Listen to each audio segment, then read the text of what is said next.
one. Let the celebration begin in Seattle. It is over. The Seattle Supersonics have won the NBA World Championship Series in 5 games. There's Lenny Wilkens with him as they come off the plane. What a sight. The championship trophy of the world. Sam and Lenny bring it down the rampway to Seattle. You know, we function as a team, so we lose as a team, and we also win as a team. 2 warriors, 2 champions, going the full 15 rounds. Has just set a Super Bowl record with 12 catches. He's in motion. Montana, touchdown, John Taylor.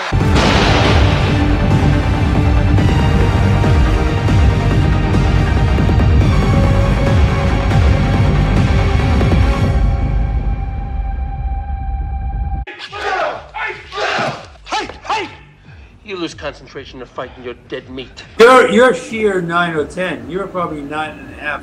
Oh. 10 is, no one's perfect. But honest to God, you're terrific. You do your homework. And I appreciate I've done that. everybody. You know, I've done everything. I've done, in the 80s, I did Johnny Carson. I did, Sure. you know, Merv Griffin. I did it all. And you're very energetic and good, and you ask the right questions. Works for the DEA. He was working deep cover until You think I like this hair, man? You think I like these clothes? First name Tom. How are you, my friend?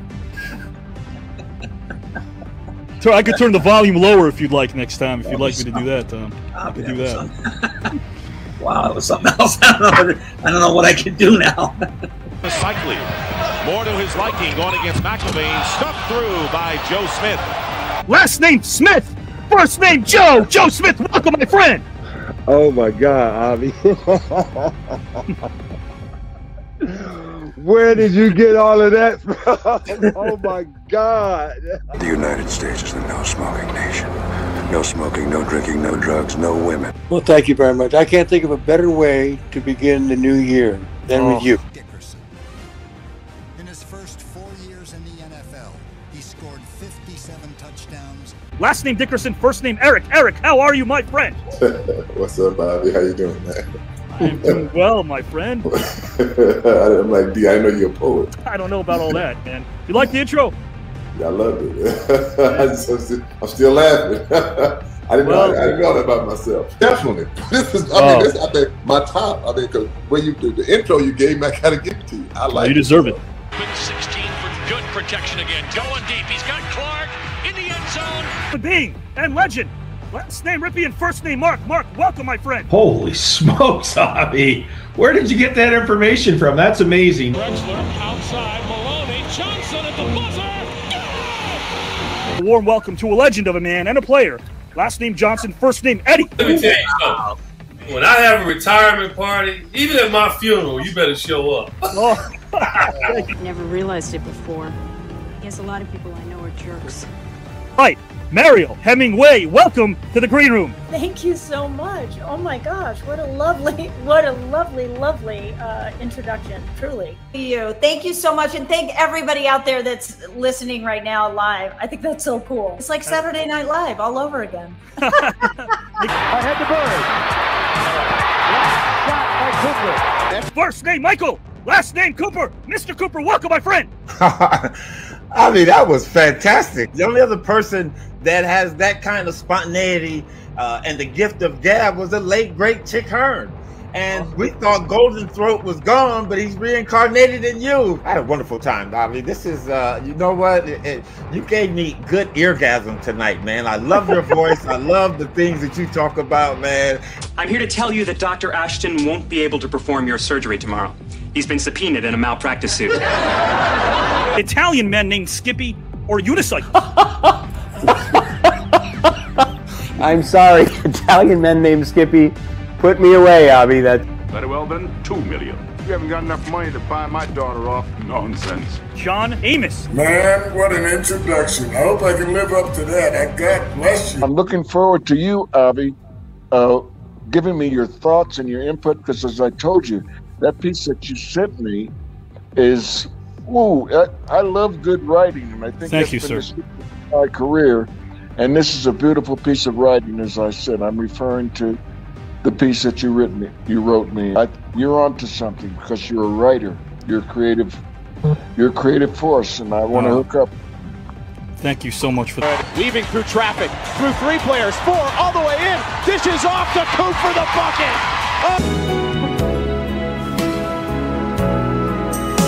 Did you have a good time, my friend? Wow. Okay, so I wouldn't have agreed to do this had I known you were going to make me cry. Wow.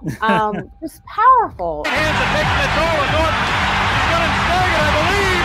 He's got him scoring. Good combination. Thank you for everything you do, my friend. Thank you. This is beautiful. I love it. Thank you. Signals the play. Behind the end line. They put him again. Avi is a poet, but he doesn't know it, but his feet show it. You're unbelievable. I am so grateful for our friendship. And you know what? You appreciate things in people that make such a difference. You make each of us feel like we're more than know how to even thank you. I didn't do nothing, man. I do feel. It was my life, man. It was a total pleasure. I loved this game. It was so much fun. Thank you.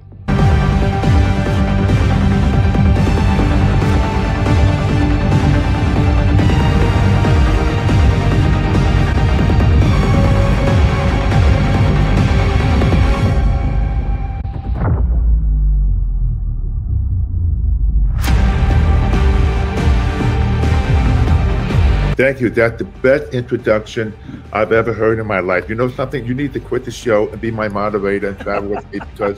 Jesse Ventura, welcome to the TKN Celebrity Tournament, my friend. Thank you, Avi. It's great to be here and great to be back interviewed by you. It's been far too long. Have fun tonight, my friend? Yes, I did. Yes. Being around people who are willing and open, I like that. Rob Van Dam, welcome to the Celebrity Tournament, my friend. Wow, dude. And that is amazingly everything that's happened in my life up till this moment right now. And I really thank your support. I lost my father, and you were the first person to support me and all that, and I thank you so much for that. And you had fun tonight?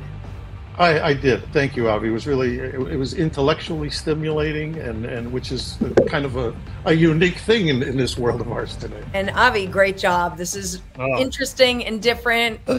Oh, my dear, my dear, my dear, what an intro. Wow. Boy, did you do your homework. Whoa. You know, I didn't even know some of that. Had a fun time? I did, yeah. It was very interesting. Yeah, very different. Yeah, I liked it very much. Fun, and I learned a lot. That's what it's all about, entertainment. You have accomplished something that is absolutely amazing. It's amazing. There's no words to describe what you are doing. You are getting the best out of everybody, out of every discipline, and you're putting it out there and sharing it. You know what? Your show should be in every school. What you are doing is educating. The world is a better place thanks to you.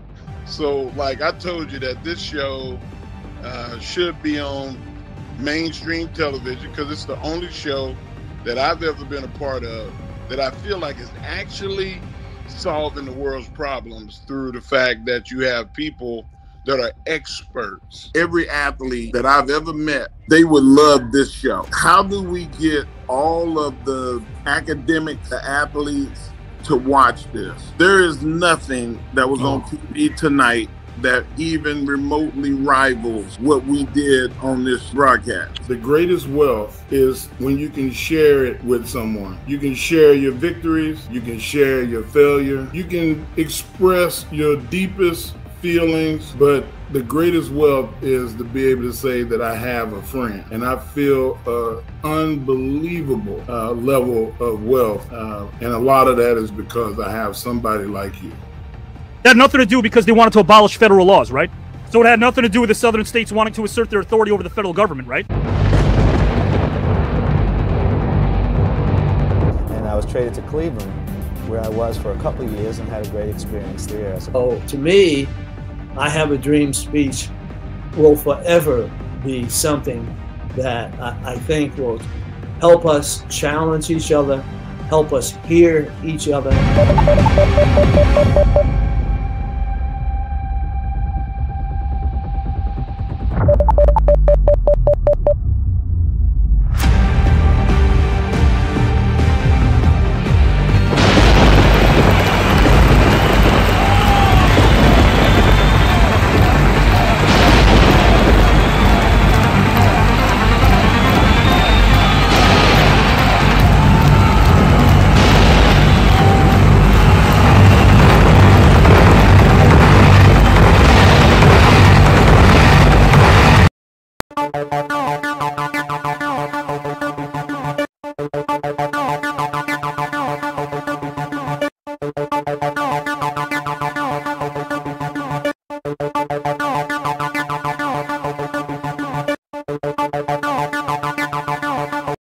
Pals and pals, thank you once again for joining us. This is the Green Room, where conversations happen, not controversy. If you want controversy, you can go elsewhere. Here we have stimulating living room conversations, and hopefully, guys and gals and pals, you continue to be marveled by the edutainment that we provide. We like to educate and entertain, and we do it wholeheartedly. Guys and gals and pals, I want to bring in my first guest because there's a quote that, of course, is attributed to him. These are beautiful words by him, and I want to read them.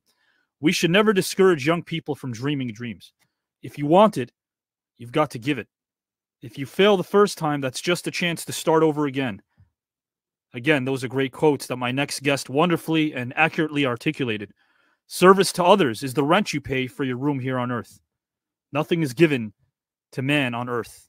The hero is the man who lets no obstacle prevent him from pursuing the values he's chosen. Life is a dream, realize it. Life is a sacrifice, offer it. Life is love, enjoy it. The latter rings true when beginning to describe my next guest. He's a three-time, take that in for a moment, three-time Basketball Hall of Fame inductee, but he's also a Hall of Fame human being that has inspired the masses with his unwavering sense of duty to assist others. He's without question class personified. The man about to enter is a three-time Hall of Famer. If you tried guarding him in his prime, it couldn't be done, not even if you hired a lion tamer. As far as his resume is concerned, by the time I finished reading it, the Energizer Bunny would drop, an empty cup would fill to the top, and the state of Arizona might experience its first raindrop. When speaking of his legacy, one must first acknowledge his class, as well as his heart. He has put the needs of those less fortunate first and foremost, and reminds us all that we are near, not far apart. He was born in the Bedford-Stuyvesant section of Brooklyn, New York in 1937. He persevered, but experienced great difficulties growing up. It wasn't always exactly heaven. A priest named Tom Mannion convinced him to play basketball in his senior year. The fans were grateful for this because he made them all cheer, while as coach they would hear and adhere. He earned his bachelor's degree in 1960, while his Providence team made it to the NIT Finals, where he was named MVP. He was drafted by the NBA's St. Louis Hawks 6th overall. He would pass, score, and certainly play great D. He made it to the NBA All-Star team 9 out of 10 years. That alone is quite the feat. After a decade, he became a player, coach, who implemented fundamentals for a player. That was truly a treat. He guided the Supersonics to 2 straight NBA Finals appearances and the title in 1979.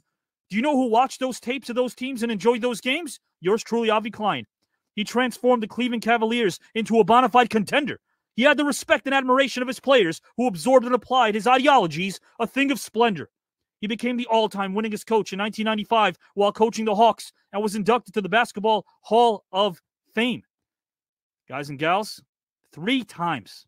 3 times. Take that in. I could offer up a bevy of more credentials, but let's put a finish to these rhymes. Can we count the accolades in this man's resume? Probably not. There are too many.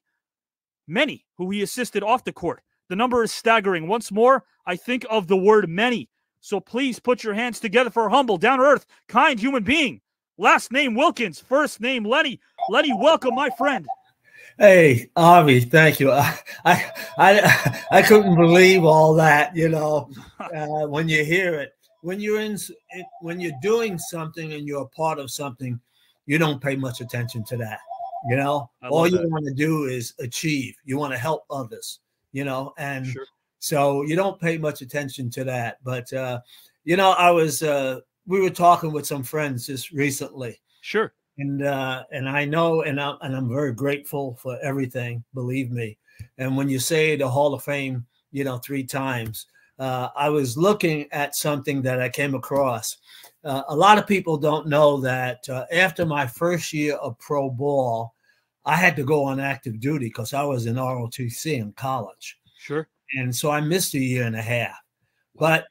But I was stationed at Fort Lee, and the general there asked me to play for the base team. And they had a good team, very good team. So we played, and we won Second Army championships. And then a lot of friends of mine who were officers, who a lot of them stayed and made a career out of the service. I got out after a year and a half because I wanted to go back to playing for the Hawks because I liked what I saw. And years later, these friends of mine who were military people got me into the Quartermaster Hall of Fame. So I'm in 4 times now. Well, that's incredible. That's incredible. And you know what? I have to tell you this. I think the young players today that maybe aren't privy to the fact that there were so many players, yourself, Elgin Baylor, who I think he spent half a season, if I'm not mistaken, in the military, and still had to fly and play weekend games, if I'm not mistaken. Oh, Elgin was incredible. He was an incredible man, incredible player. No one like him. I mean, he used to come to my event here. I used to have a dinner also that I raised funds for the Odessa Brown Children's Clinic. Sure. And Elgin would come every year. So wonderful human being. That's absolutely incredible. And I do want to bring that up because that means a lot to you, but it means to a lot of people as well. You've done so much for so many people. Lenny, what is it about the act of giving? Before we get into our first topic and I bring in our mystery participant, what is it about the act of giving that gives you so much?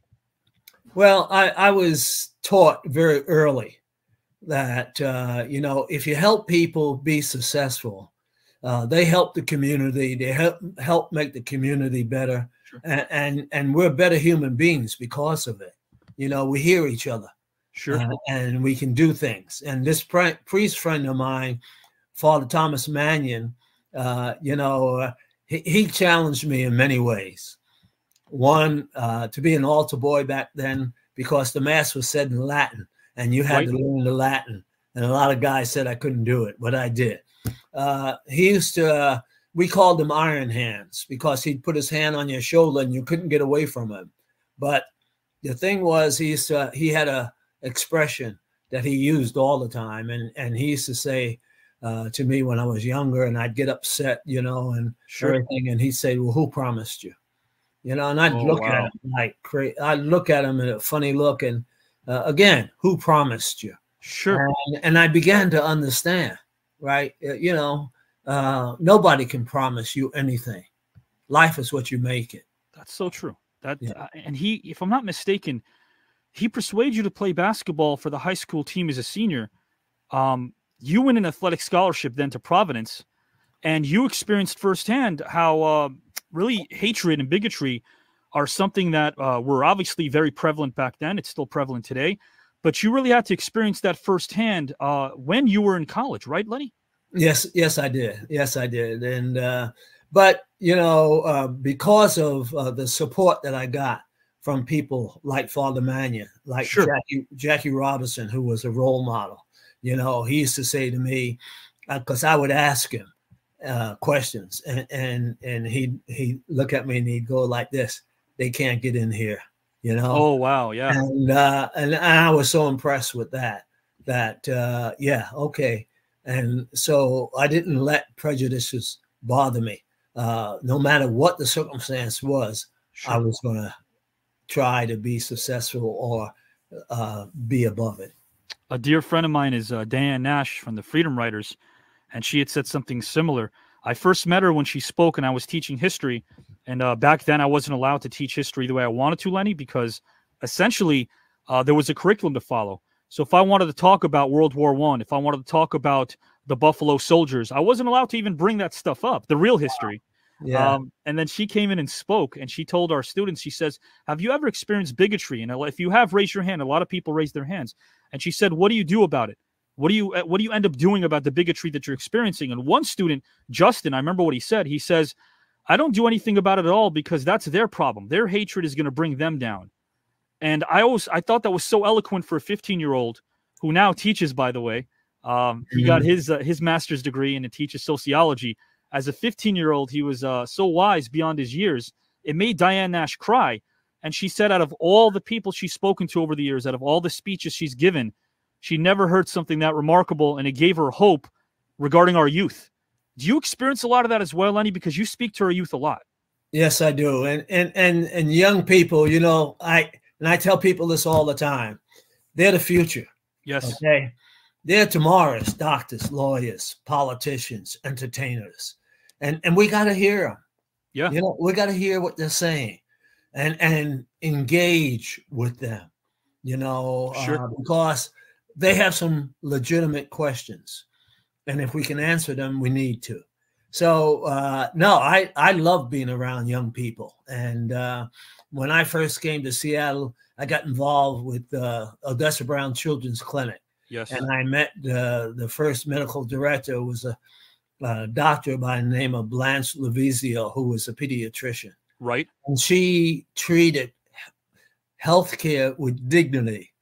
And so that these young people not only were healing physically and whatnot, but they were believing that they could make a difference. And that's what we want young people to know, that they're tomorrow's doctors, tomorrow's lawyers, I love that.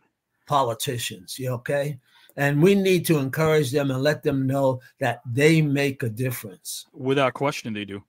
Without question. I want to ask you a quick question about the Odessa Brown Clinic, and then Dakin will be joining us. Lenny, I think it'd be nice to know, we do have so many intelligent, classy people involved here. Some call them luminaries and celebrities, but all human beings that have experienced so much and worked hard for their passions and dreams. 119 in total, 119 Hall of Famers, along with Oscar, Grammy, Tony, Emmy, Golden Globe, Olympians, all competing in this for the pride and the prize. It'd be nice to do maybe a 5-day trip to Greece, $13,000. Lenny, are you here to win the entire thing, my friend? Oh, of course I am. You know that. I mean, you know, listen, hey, but most of all, the people we're engaging with. Yes. You know, when you listen and see them and see that there's not a prejudice stick or bone in them. I mean, they're willing to share.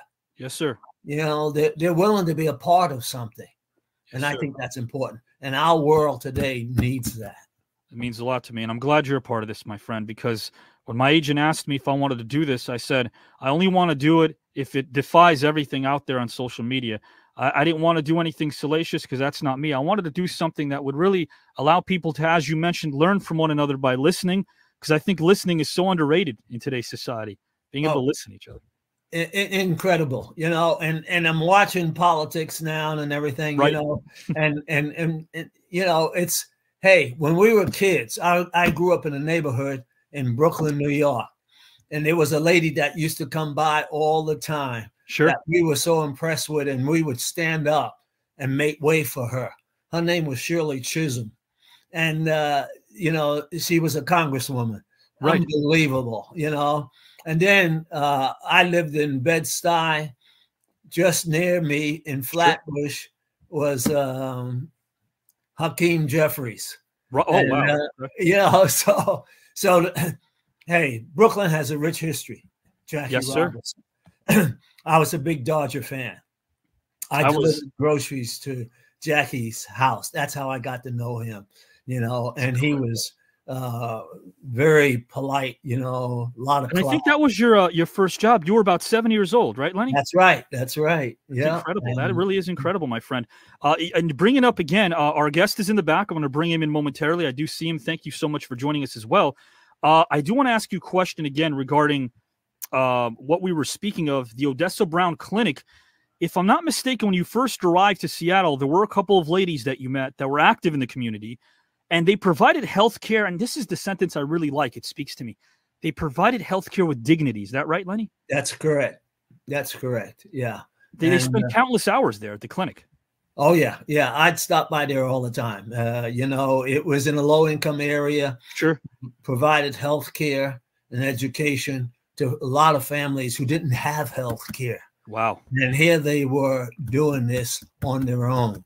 It was unbelievable. And then the clinic grew. Sure. You know, and we started to get some recognition, started to hold some events for them.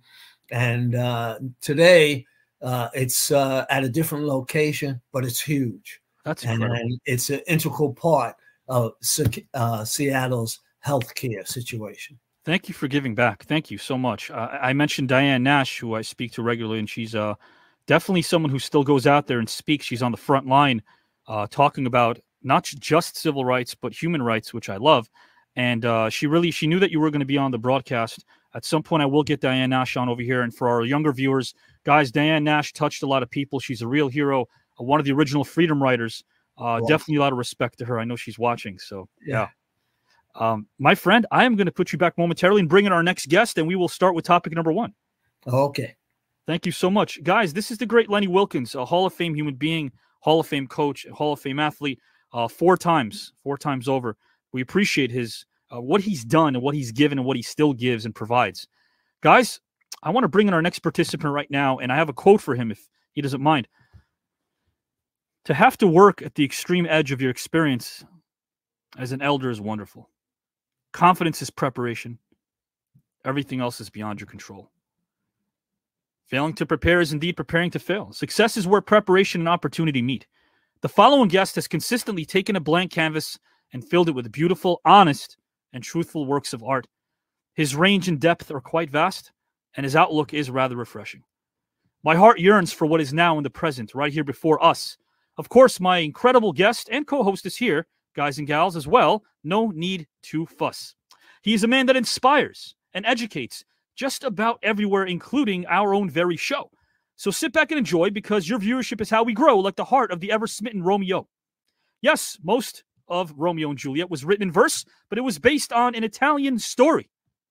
Little-known fact, guys and gals, he never intended to become a performer. Most aren't privy to this little-known fact. I'm glad that he changed his mind, as his work is nuanced, well-rounded, and his resume is packed.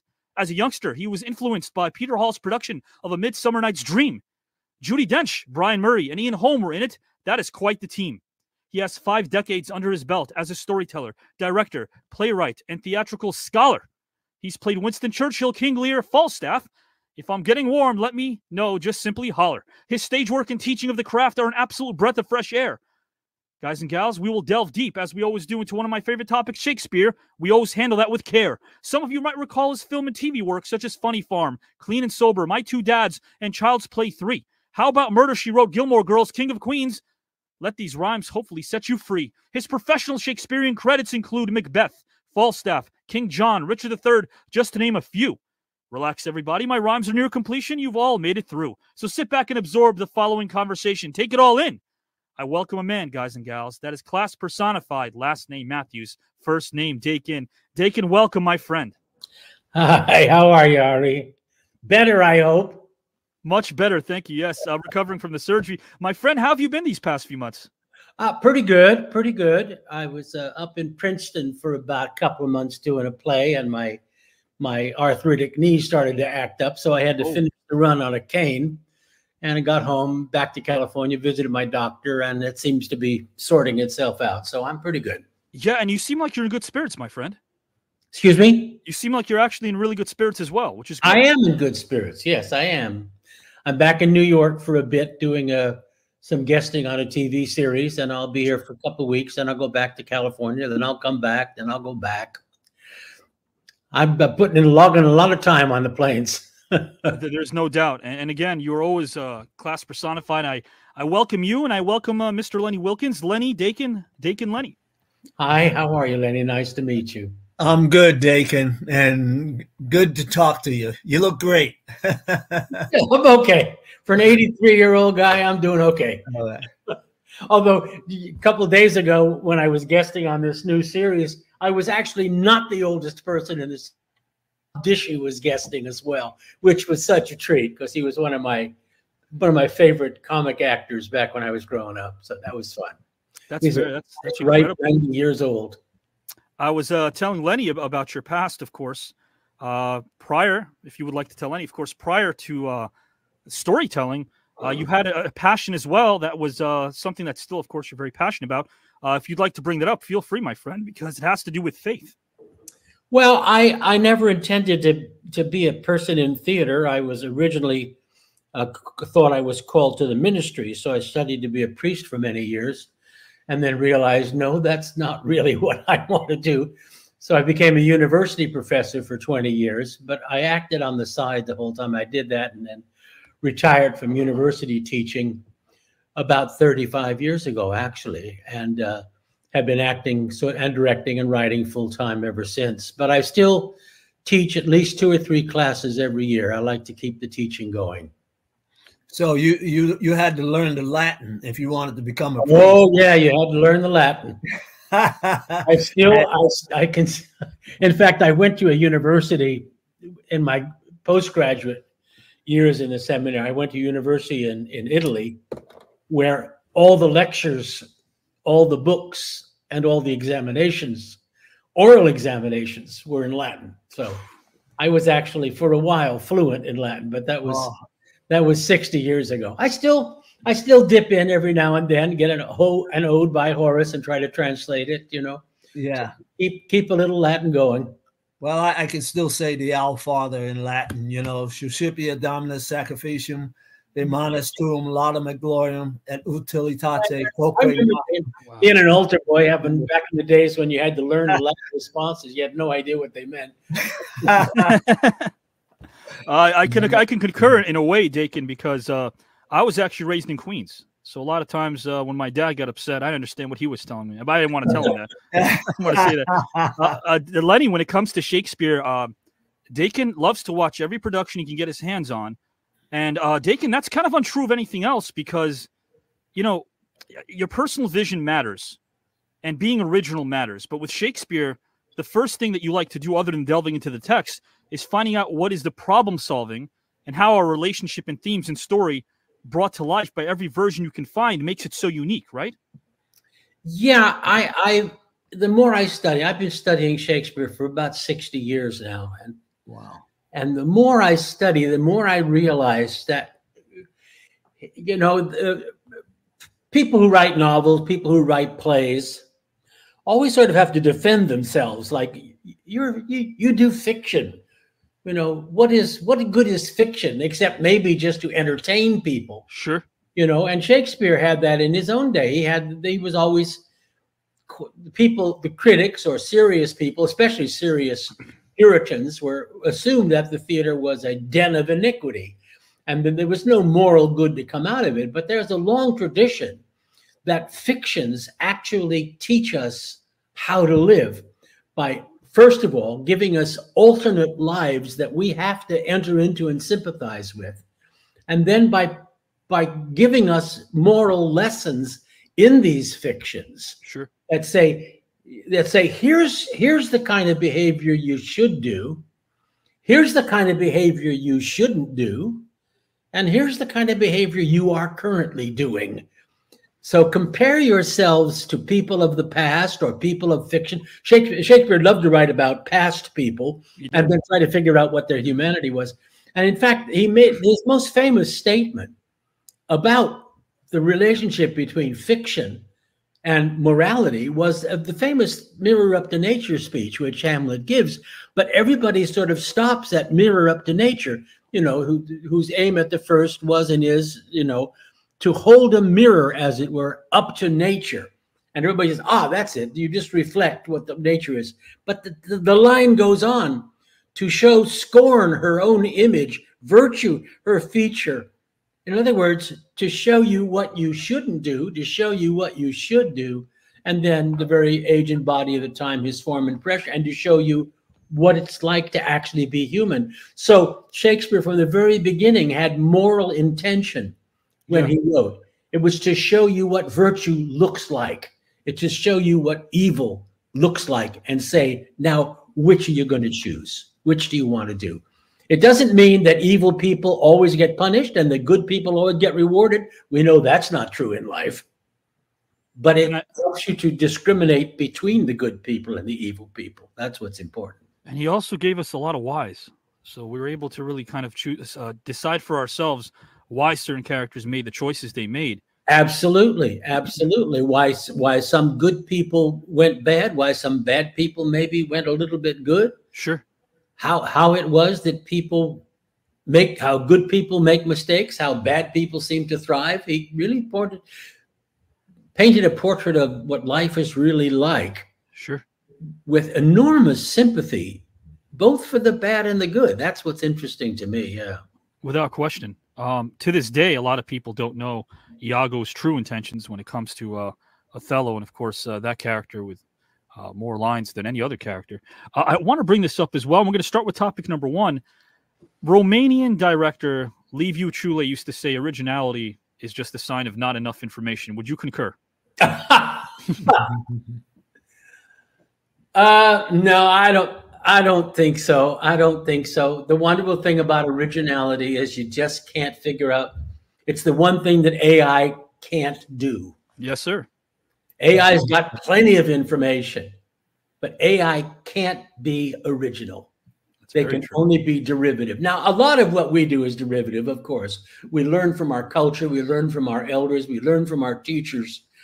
But the spark of originality is something that that is not connected to information. It's not unconnected to information, but it is not caused by information. It's caused, I guess, by what one of my favorite teachers, Bernard Lonergan, called insight. A sudden, oh, I get it. It's a personal experience with a truth that, and then you can be original. I mean, do we owe it to ourselves to cultivate that afterwards as well? Well, you do. You kind of say, now, how did I do that? How did that insight come? And it's almost a way of letting your mind and your emotions be ready to have it. Sure. To be open. It's an openness. What Hamlet calls the readiness is all. You don't know what's in store for you. You can't predict what's in store for you. You can't control the future, but you are ready to see it for what it is. That's that kind of openness, I think. Thank you again, Mr. Matthews and Mr. Wilkens, for your openness. And to those watching, guys, our first topic, we'll delve into it. I'll ask Lenny this first particular question. It'll be the same question I'll ask Dakin as well. Lenny, what is, in your opinion, of course, and please take your time with this, what is the most underappreciated part of humanity, my friend? Whenever you're ready, the floor is yours, good sir. Well, there are many things in humanity that are underappreciated. You know, respect's a two-way street. If you want respect, you got to give it. But you also have to be open to hear what people are saying. You know, got to be open to listen, to hear, and to then come to conclusions. You know, how do we fit in? How do we affect society? You know, what's going on around us? Are we making it a better place? If we don't hear one another, how do we help one another? I think there's so much out there today. And young people today, we need to hear one another. You know, the one thing about social media today is people go on and they say things irregardless of how it comes across to some people. And I think that, you know, we need to be respectful of one another. I mean, I want young people to express themselves. I want to hear what they have to say, how they feel about something. And if we hear them, then we can exchange ideas and talk about things. You know, the community becomes stronger when we support one another. So I think that with young people today, we got to hear you. We got to know what you're thinking. And then how do we use it? You know, so those are just a few of my thoughts. Absolutely. And I appreciate that. I asked somebody that's very close to me. It's my father's friend who's sort of like an uncle to me, I would say. And I asked him a question the other day. He's 86. I asked him a question regarding what he's ever done in his life regarding pursuits that maybe for whatever reason never came to fruition. Does he live with regrets? Does he look back now at his life and have regrets? And he said, you know, when it comes to people, he didn't really concern himself with regrets as far as how he came across to them. He regrets not being able to hear their voice enough. And without generalizing, there does seem to be, I mean, I guess the prevailing notion is, and I would agree with this, is that there are a lot of people speaking and not enough people listening. Listening is definitely something that I think is not being prioritized as much. But then I told him, I said, he asked me the same question. He said, you know, he knew about friendships I've had, working in the studio system, working with people who are considered luminaries. And he'd asked me, he said, did you ever receive advice from someone that you took with you to this day that helped make your life better? And I said it came from Carl Reiner. Carl Reiner said this to a room of people, not just me. But he said, find someone in your life who speaks your language so that you don't have to spend your life translating your soul. It really resonated. Does that resonate with you, Mr. Matthews, Mr. Wilkens? Yeah. Yep. No question about it. Yeah. Yeah. It really did. And I love what you had brought up, Lenny, because just knowing that I have to exist on social media with this show that we have here, sometimes you're right. I think a lot of people, there's that impulse. There's that impulse to maybe get an expression or thought out to the world, not knowing how it's going to impact somebody, positively or negatively. And you're right. Dakin, I would ask you the same question, my friend. The question I have for you is, what is the most underappreciated part of humanity? Whenever you're ready, good sir, the floor is yours. Well, this is like the toughest question I've ever been given. And I agree certainly with Lenny about being open and listening to other people. I went through a list of things that I thought would be the most unappreciated things. One of them was the idea of sharing. That, as Lenny says, you're part of a community, and it's only as a community that you make progress. We tend to overrate individual accomplishments, I think, sometimes in our society, and really it's the team accomplishments that are the most important, and in many cases the most rewarding. I remember watching, I'm a huge golf fanaticist. I love watching golf. I can't play it anymore because of my knees and my hips, but the fact that these pro golfers are most excited when they play in team tournaments, when they play for Team USA, or when they play as partners. They're great winning individual trophies, but you never see the excitement and almost the absolute joy that they have when they play in the Ryder Cup or the President's Cup, because they're performing as a team, and they don't want to let their team down. And they want to contribute to the team. They want to be the one that helps the team get to the final victory. I love that. So sharing the necessity in this life to live for others rather than for yourself. And I when I was thinking about this particular one, I remembered a couple of quotes. One of them was often ascribed to Pope Francis, but it isn't really his quote. It goes back probably almost to the earliest written history. It's that rivers do not drink their own water, trees do not eat their own fruit, and clouds do not swallow their own rain. What great ones have is always for the benefit of others. And there's another quote actually from my pal Shakespeare, from of all plays Measure for Measure, which is a duke is talking to his second in command and telling him, thyself and thy belongings are not thine own so proper as to waste thyself upon thy virtues, they on thee. And here's the important line. Heaven doth with us as we with torches do, not light them for themselves. For if our virtues did not go forth of us, 'twere all alike as if we had them not.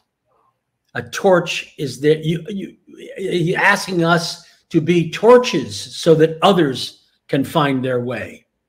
So that brought me to the next thing that I thought was underappreciated, and that is teachers, or the act of teaching. A lot of people love to acquire knowledge. I love to acquire knowledge. I'm a lifelong learner. But I came to the realization a few years ago that it's not going to do me any good to acquire learning if I don't pass it on to the next generation, if I don't share it. So part of the sharing is teaching. And I think teaching, the act of teaching, not just in formal educational situations, but everyday teaching, being an example to your peers or to your children or to young people of how to think, how to behave. That's a very, very unappreciated. And of course, teachers are extraordinarily underpaid in our society. It's almost one of the great scandals of American society. And I feel kind of the same way about, public schools and private schools. I love the idea of both public and private schools. I'm not too crazy about homeschooling. It seems to isolate students from their peers, isolate them from more open experiences, but I could be wrong about that. And this led me to realize that the other thing that is sometimes underappreciated is the other side of teaching, learning. Constantly being in a situation where you are open to new experiences and you learn something from them. Learning is something that I think is an underappreciated.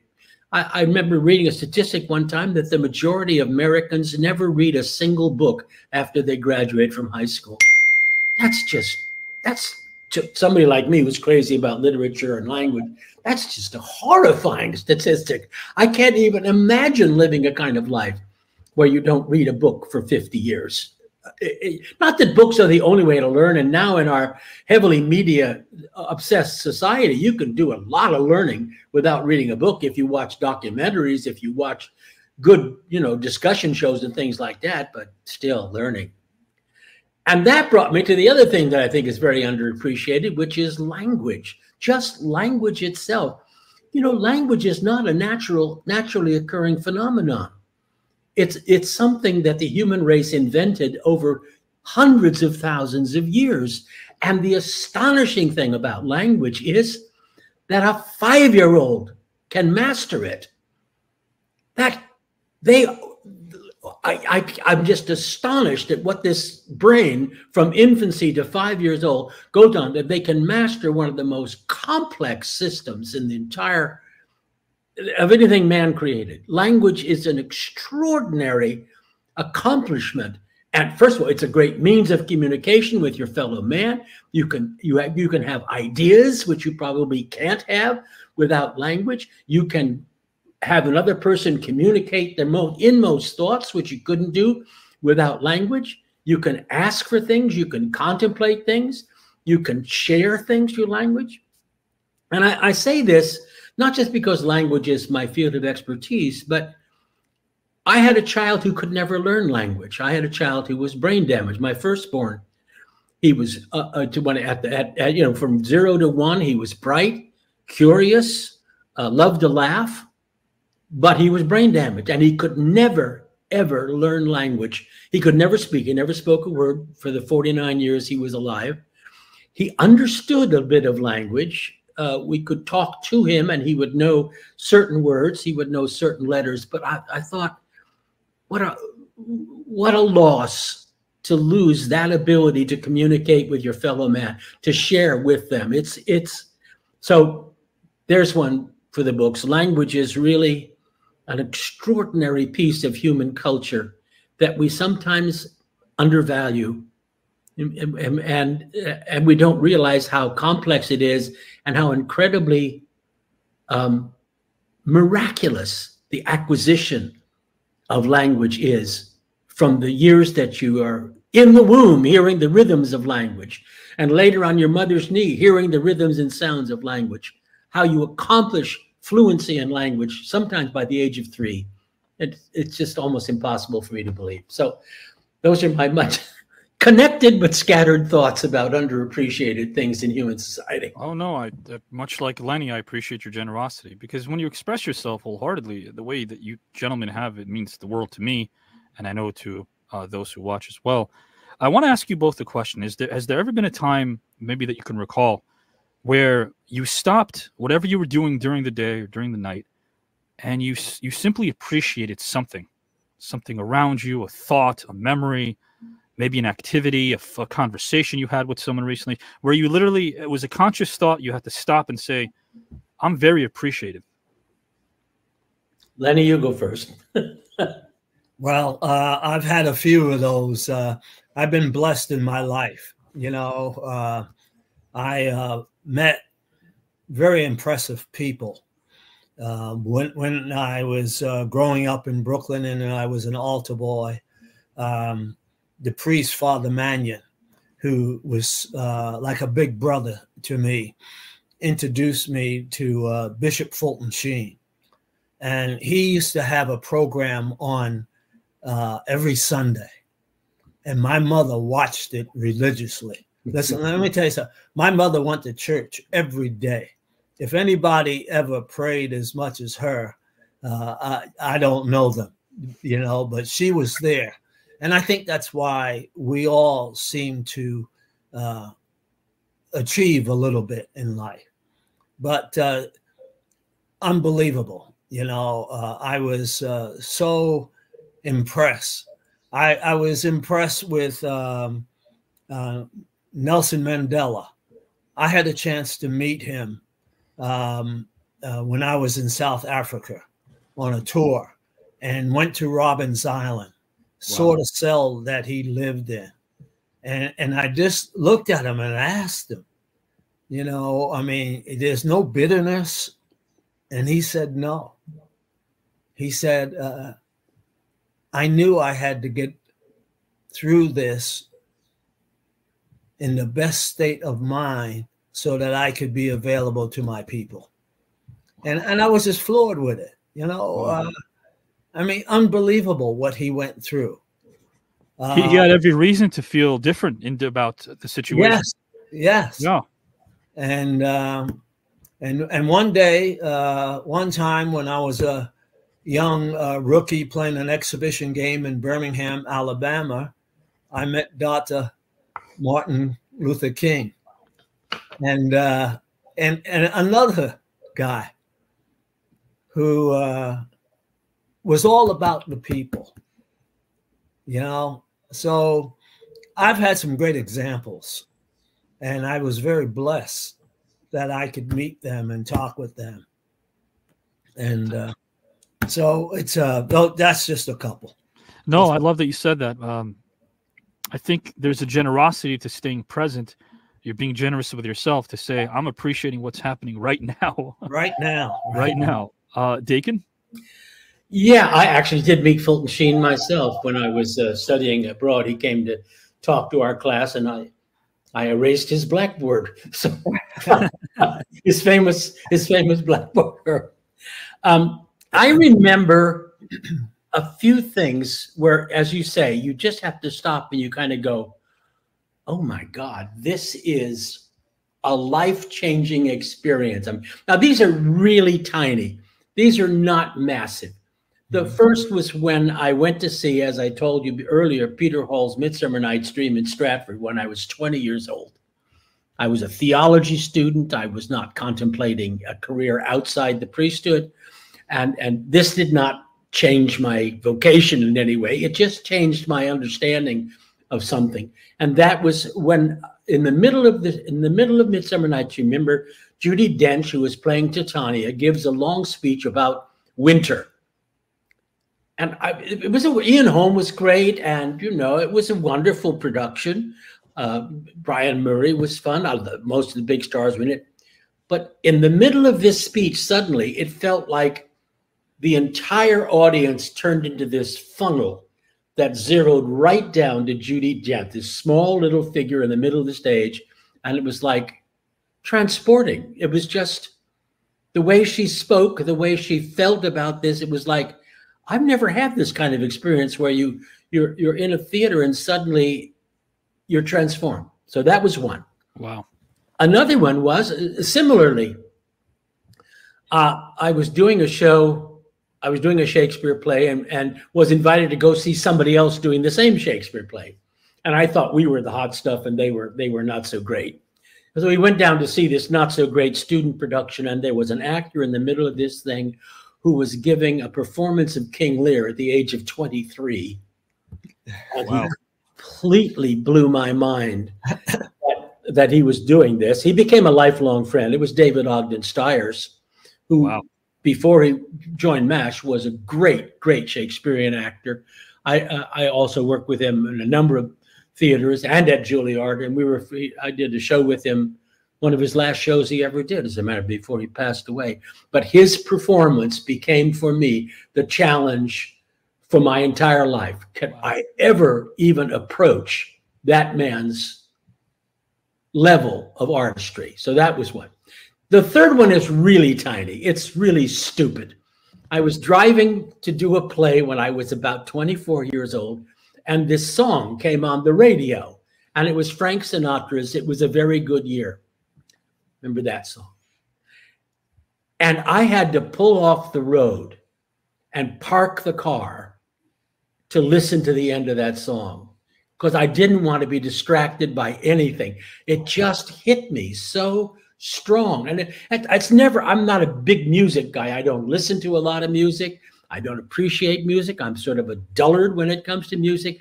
But that song, for some reason, hit me so strong. I literally couldn't drive. I had to actually pull off the road, park the car, and go through to the end of the song.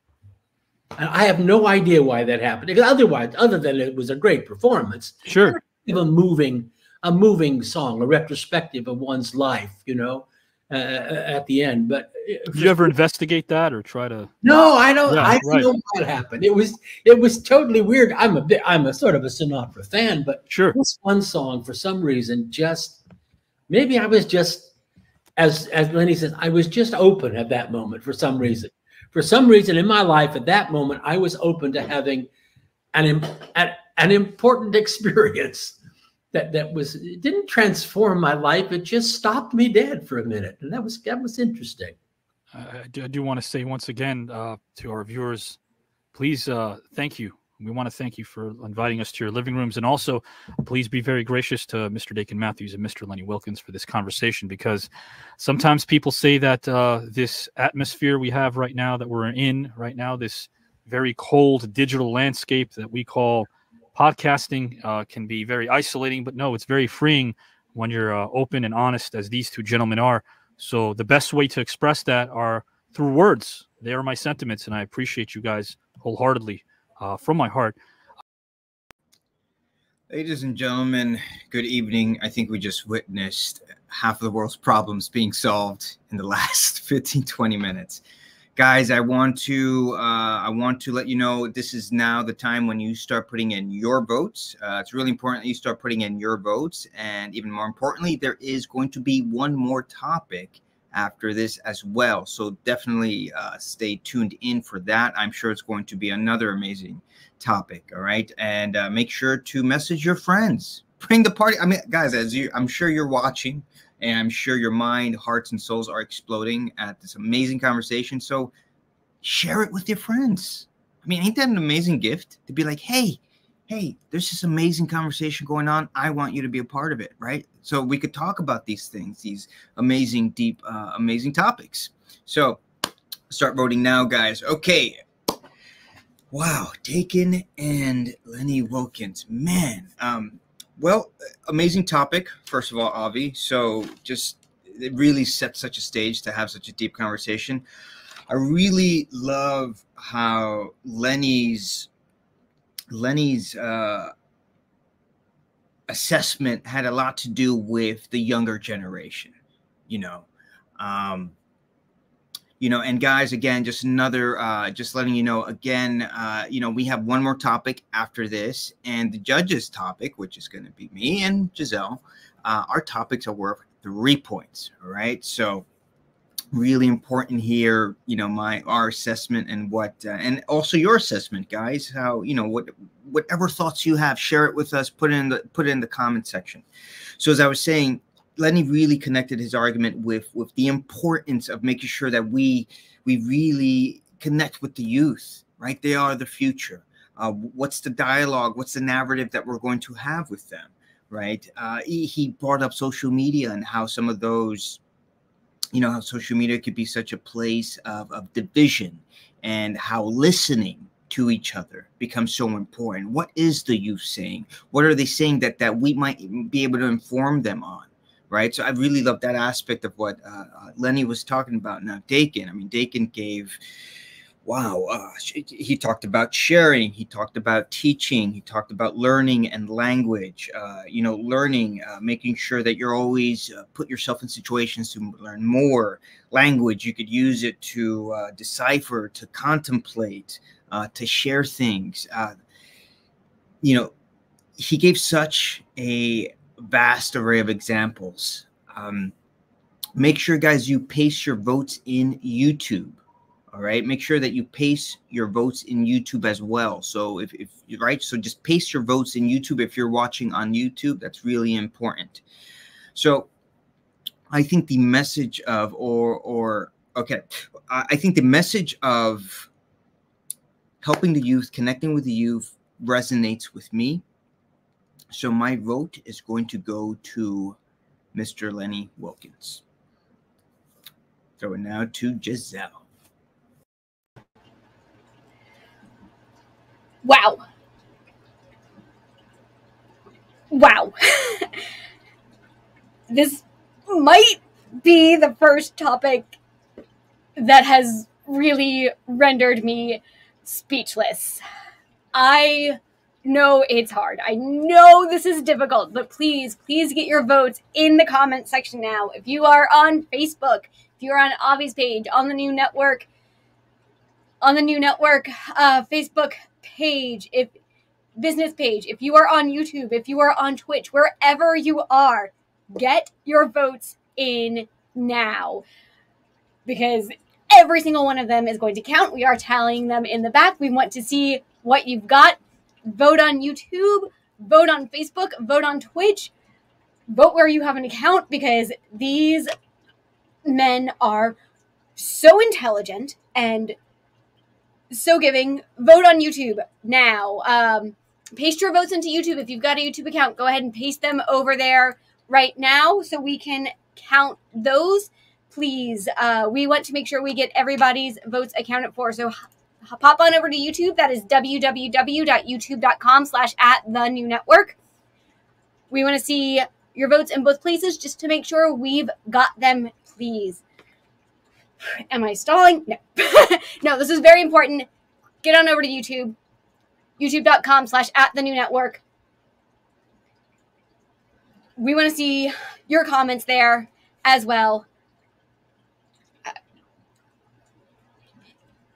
What both of these men said are so intertwined with each other that it's almost impossible to separate the link. Lenny speaking about respect and being open to hearing what people are saying, or what they have to say to be able to come to a decision. I really couldn't agree more with that. And then Dakin comes on with this idea of sharing and sums it all up with language, which is the ultimate way to share. And language can be shared in so many ways: verbally, non-verbally, orally, written. And his points of the love of learning, I actually belong to an honor society where the whole premise is lifelong learning and the love of learning, and that is Phi Kappa Phi. So, DJ Solo, thank you for joining us. Voting for Dakin. That is a vote for Dakin. Jamie Sparling is voting for Lenny this round. Thank you for voting, Lenny. Tyler is voting for Dakin. If you see them, they're all over on YouTube voting. Chad is voting for Dakin this round. Thank you, Chad, for voting. Remember to tell all your friends and family to get over to our YouTube channel right now to vote so we can see those votes, please. That is www.youtube.com/@thenewNetwork. Get those votes over there now so we can see them and we can get that correctly tallied. Because Dakin started with this idea of sharing. Sean, thank you for joining us over on YouTube as well, voting for Lenny. Thanks for that vote, Sean. Appreciate that.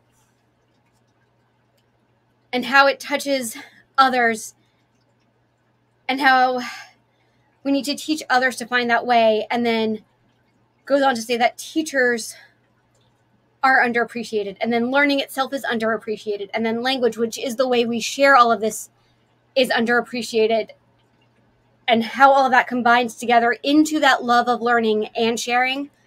My vote is going to Dakin. Please stay tuned after this. We have a second topic to come. There is more show to come. And if you are watching, go ahead and get those votes over on YouTube. We will be tallying those there from YouTube tonight. Thank you so much. I cannot wait for topic number 2. Student of mine asked me, before we get into topic number 2, he asked me, how would I constitute Shakespeare's central philosophy? And that was a great question. And I had to think about it for a couple of days. And I said, rather than answer that directly, let me think of a play that I think has a sentiment that does maybe intertwine a little bit of that central philosophy. And it's The Tempest. We are such stuff dreams are made on, and our little life is rounded with a sleep. And I feel like I feel like maybe that sentiment perhaps closely intertwines with what could constitute a Shakespeare central philosophy. Would you agree, Dakin? Yes, I think what it is that's part of that's half of the equation, I think, because especially in his later plays, Shakespeare is really interested in forgiveness. And the forgiveness arises from the sense that we're all in this together. It's all going to end in darkness and death. We're not going to get out of this world alive.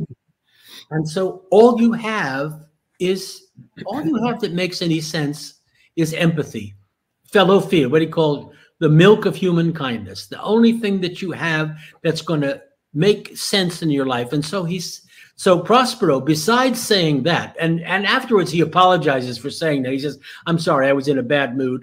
Don't think that's my whole philosophy of life. I was just momentarily sort of angry." And what he really says is that forgiveness is more important than anything.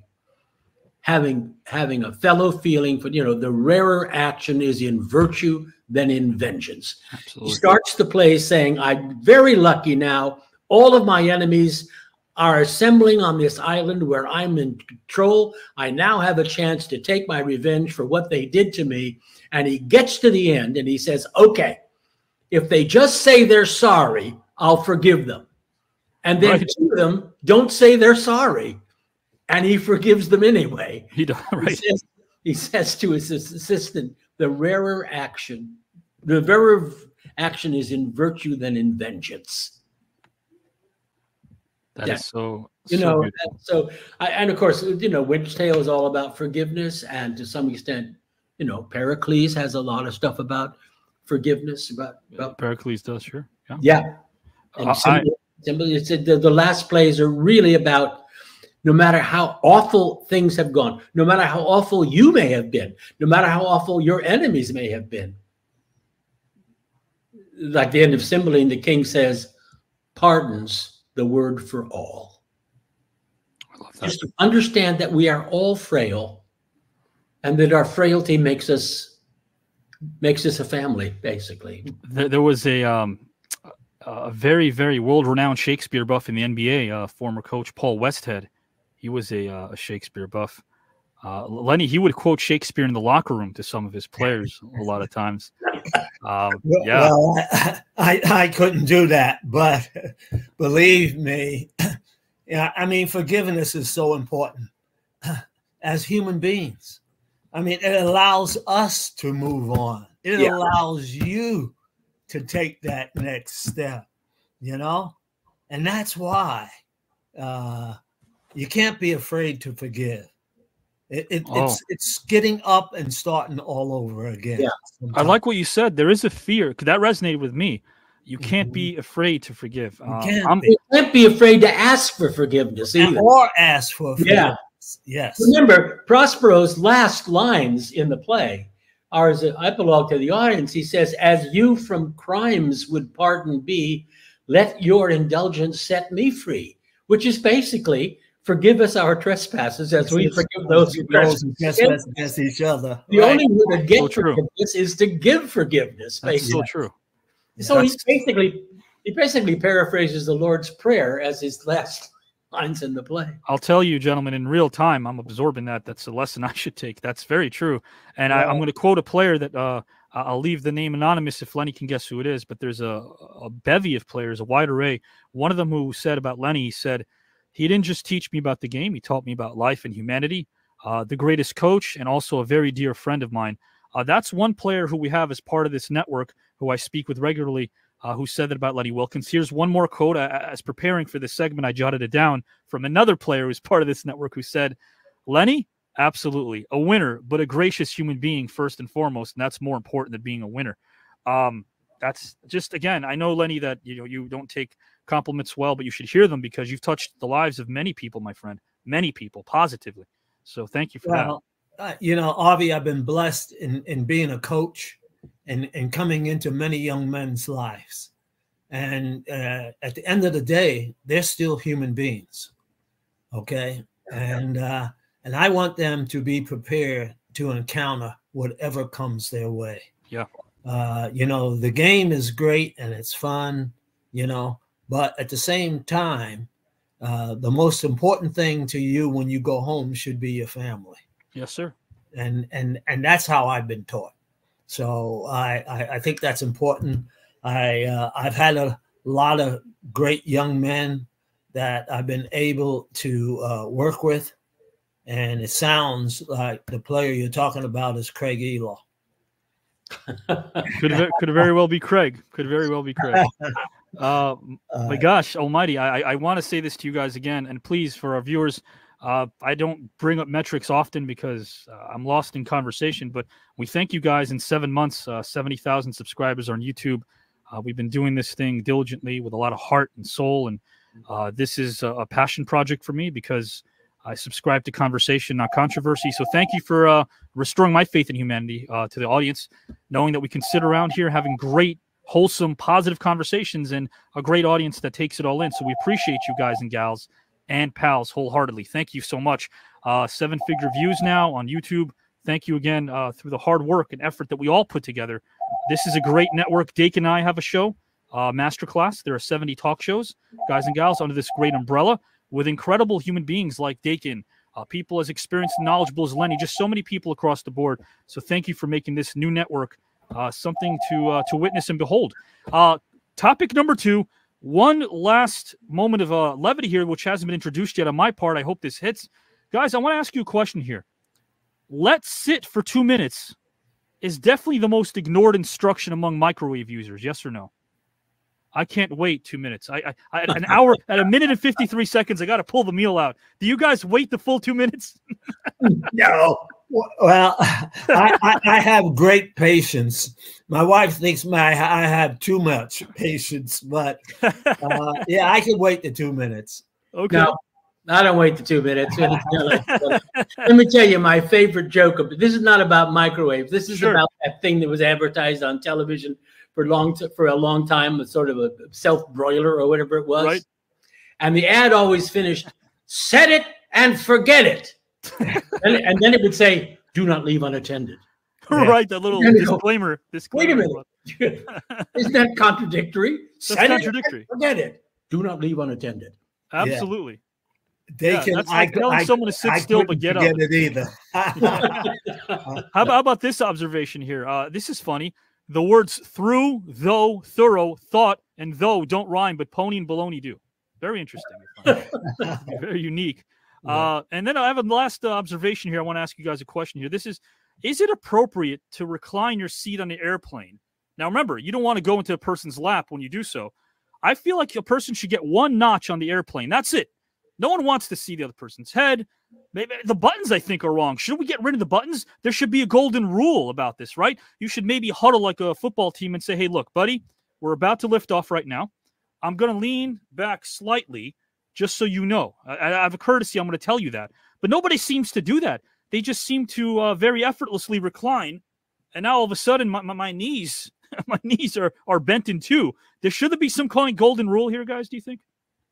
I don't know about there being a golden rule, but what I do think is that when they are putting the seats together, it should only go back so far.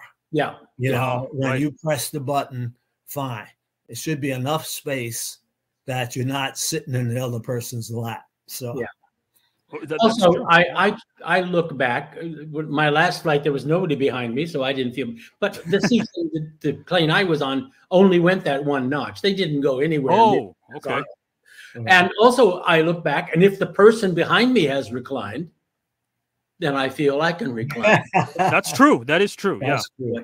And I also don't do it quickly, because if they've got something on their tray table, you know, especially a glass of something on their tray table, you know, you want to just take it easy. Yeah. I'm not fortunate as well, much as you are, Dakin. I had 5 straight flights the last couple of months in which that happened. And I said to myself, you know, maybe the president should address this. Maybe there needs to be sort of a state of the armrest address or something. Maybe, I don't know. He has a lot of other things to worry about besides your reclining airline seat. I agree. And then I realized, okay, Avi, come on, stop worrying about these things that you can't change.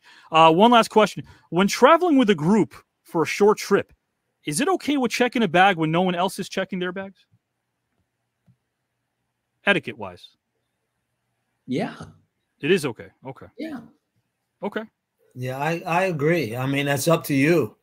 It's hopefully two people will check their bags, then you're not. Yeah, a lot of people seem to, in Los Angeles especially, a lot of people have. How about this one? The object of golf is to play the least amount of golf. Yeah. Yeah. That gets you a better score. Gets you a better score. Absolutely.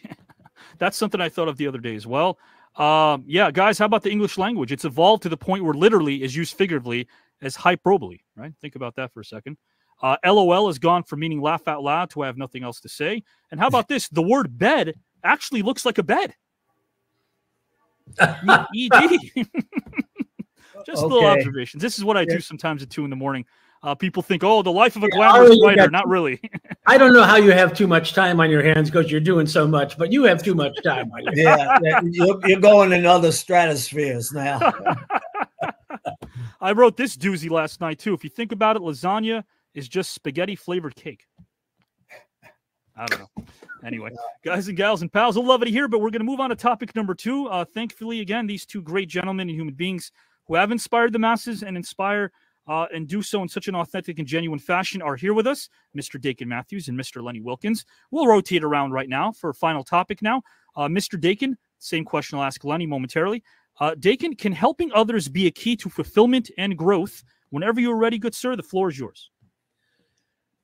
I think it's the only key to fulfillment and health. You know, heaven doth with us as we with torches do, not light them for themselves. You have to light the way to other people. You have to show other people the way. If you have gained a lot from your experience, if you have learned a lot from your reading or your life experience, you can't take it with you any more than you can take your possessions with you. You've got to give it away. I follow the Dominican tradition, which, one of my heroes is Thomas Aquinas. And the motto of tradition in Latin, I'm going to do some Latin now, contemplata aliis tradere. What you've been studying and poring over, give it to somebody else. The whole point of the life of learning is not so that your head gets bigger, but so you can empty your head and give it to other people. So I don't think there is any more important goal in life.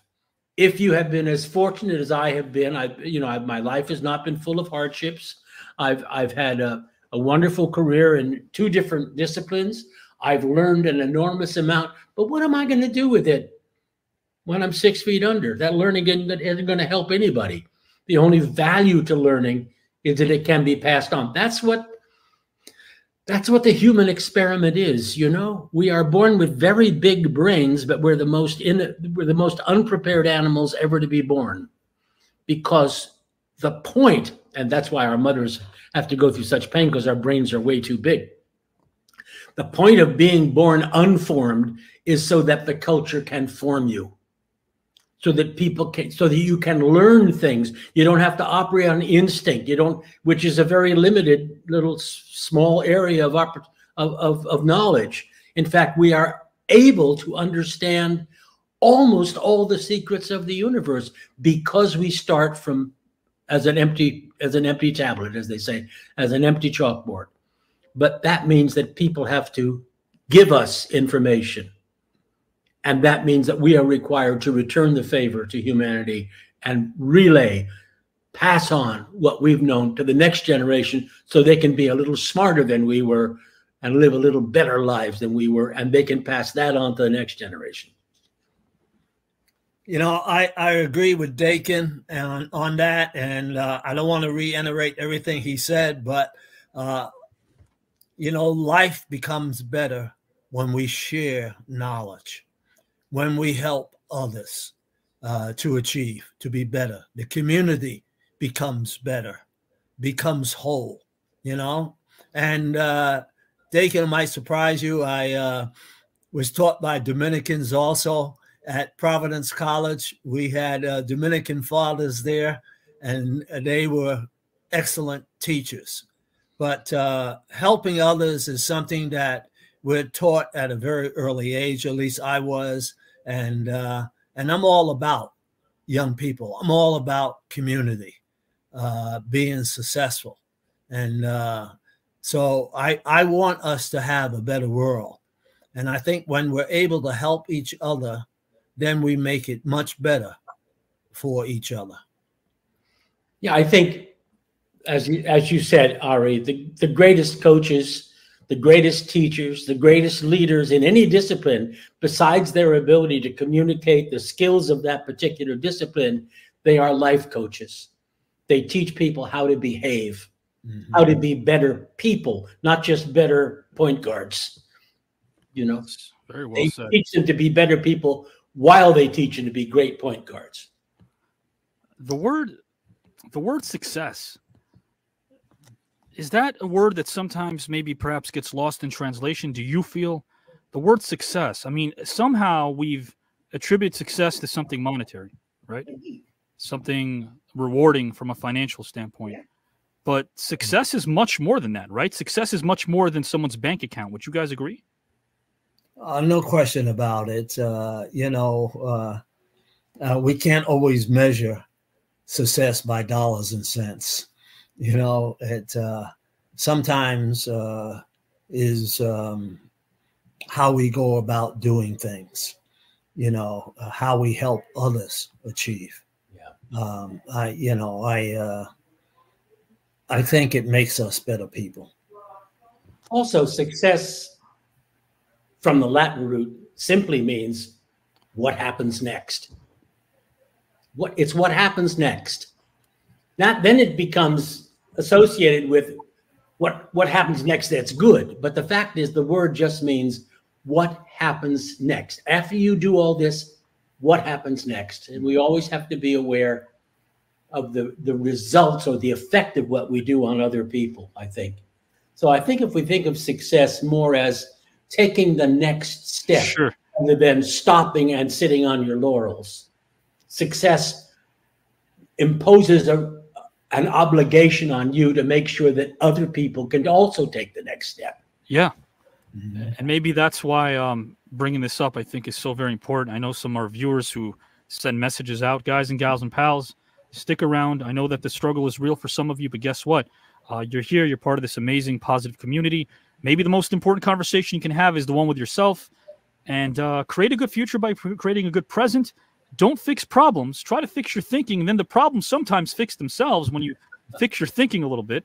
That could work out. I want to thank Dakin and Lenny. I'm going to speak, guys and gals and pals, first with Mr. Dakin momentarily, and then Mr. Wilkens. We'll bid them both adieu. But before I do that, Dakin, Lenny, anything you'd like to tell one another, please? Listen, Dakin, I enjoyed being on with you. I enjoyed it. It was fun. And believe me, from two different worlds. Yes. You'll share a common belief, which is right. Which is kind of fun. Yes. Thank you so much. Lenny, I'm going to put you backstage momentarily and bid you adieu. And then I'm going to speak to Dakin first and bid him adieu as well. Guys, Lenny Wilkens will be back momentarily in 1 minute or so. Dakin, thank you for your time. I wanted to thank you for being here on with the great Lenny Wilkens, great human being, absolute legend of a human being. And I'm so glad that the two of you got together, Dakin. Yeah. Couple of altar boys reminiscing.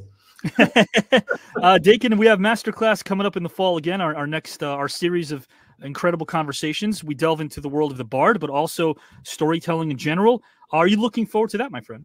Yeah, I am. As I say, I continue teaching Shakespeare on various platforms. I've got a YouTube series where I teach it. I'm teaching a Zoom class starting next week for the Red Bull Theater in New York, and I do some live class teaching both in New York and LA. I just love passing on the torch, the Shakespearean torch, to whoever wants to carry it in whatever medium or platform. It's very kind of you. It really is, and it's very appreciated. Anything you'd like to mention to our audience, Dakin? Again, where somebody, if they want to sign up for the class, or if there's anything coming down the pike, please, the floor is yours. This is a great opportunity. I mean, there aren't many other platforms that would have this kind of a discussion. So I thank you, Ari, for making it possible, not only for me to meet Lenny, but just to talk, just to bloviate the way I tend to do. Oh, no, you offer a lot. My favorite subjects. You offer a lot, and I soak it all in, my friend. Thank you for being the gracious human being that you are, and I hope you have a marvelous rest of the weekend. Thank you very much. Thank you, Dakin.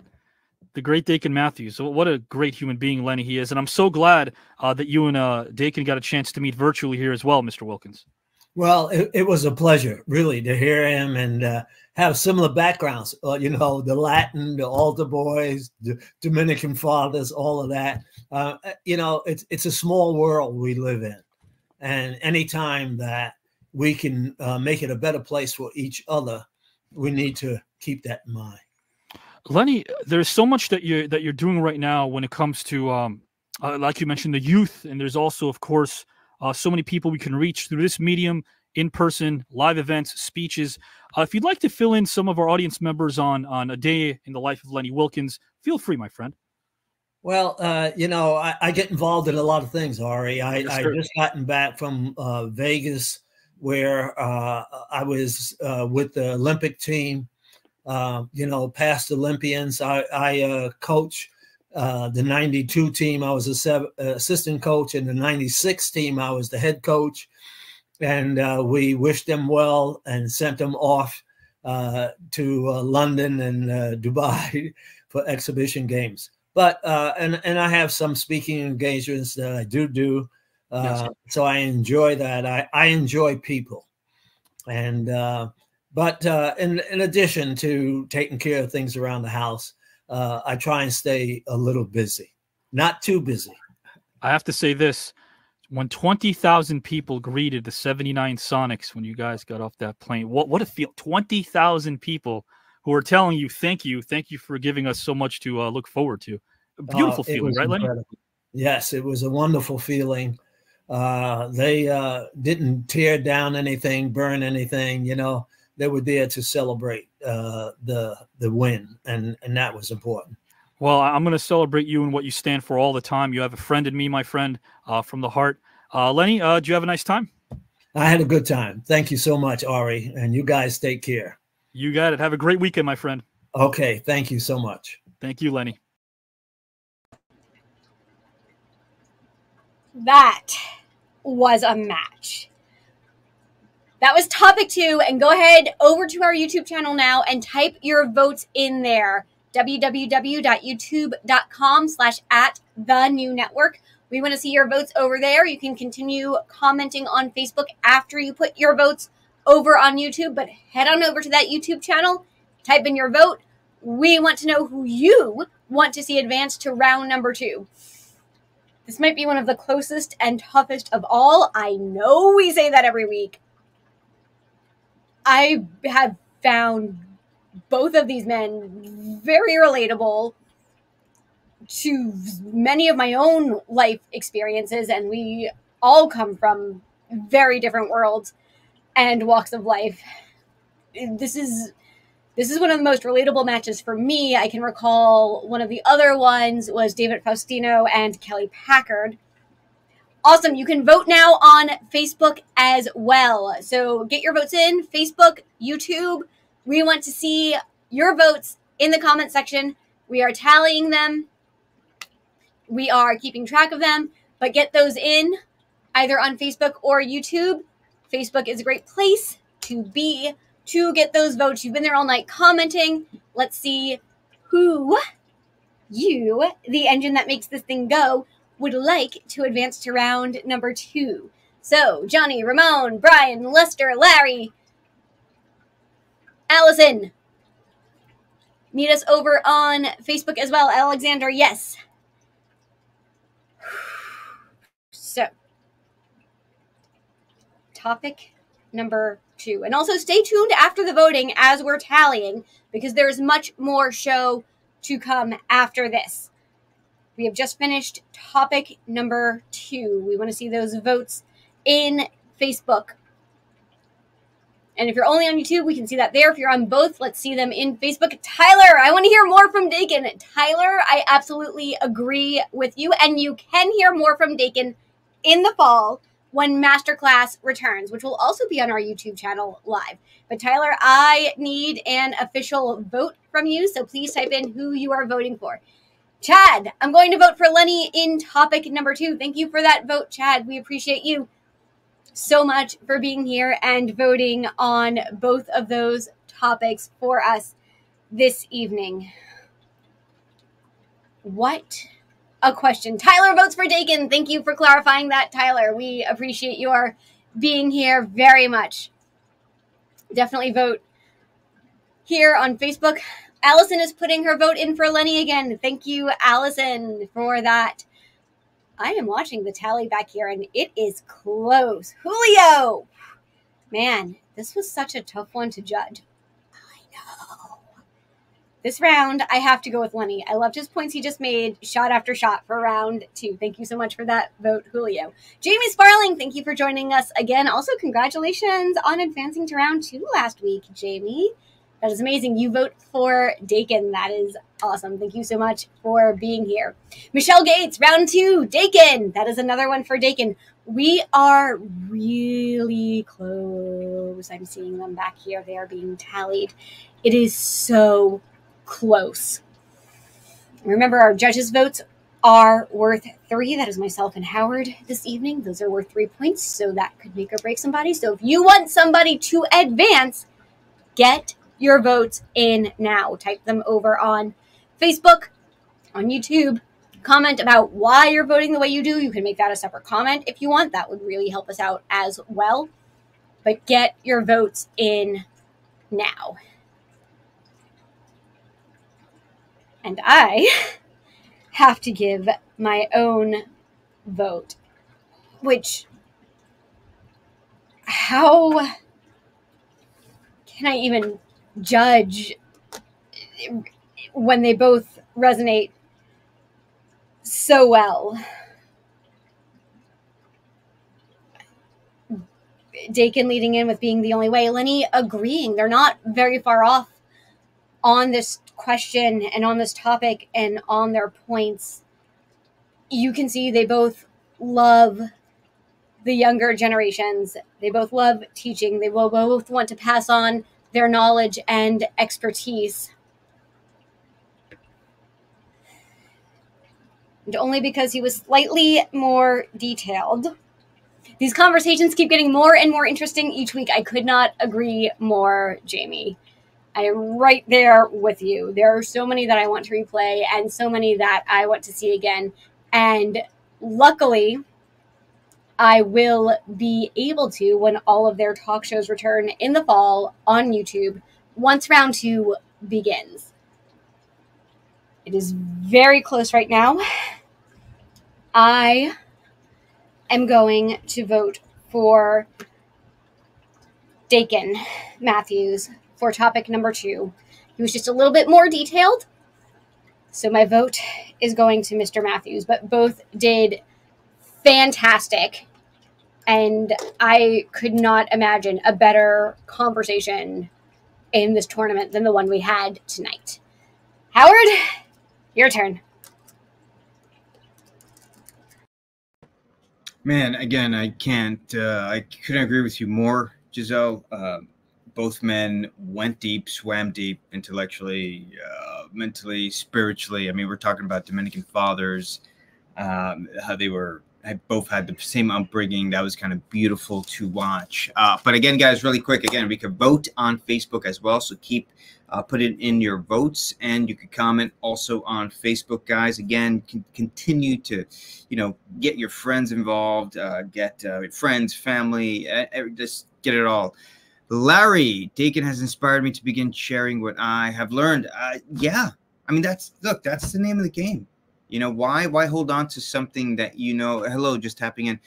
Why hold on to something that is valuable, that could be valuable to someone else? And I think that's so much part of what both men were really talking about. Both men cooked tonight. Oh, they were cocinando. That's what they were doing.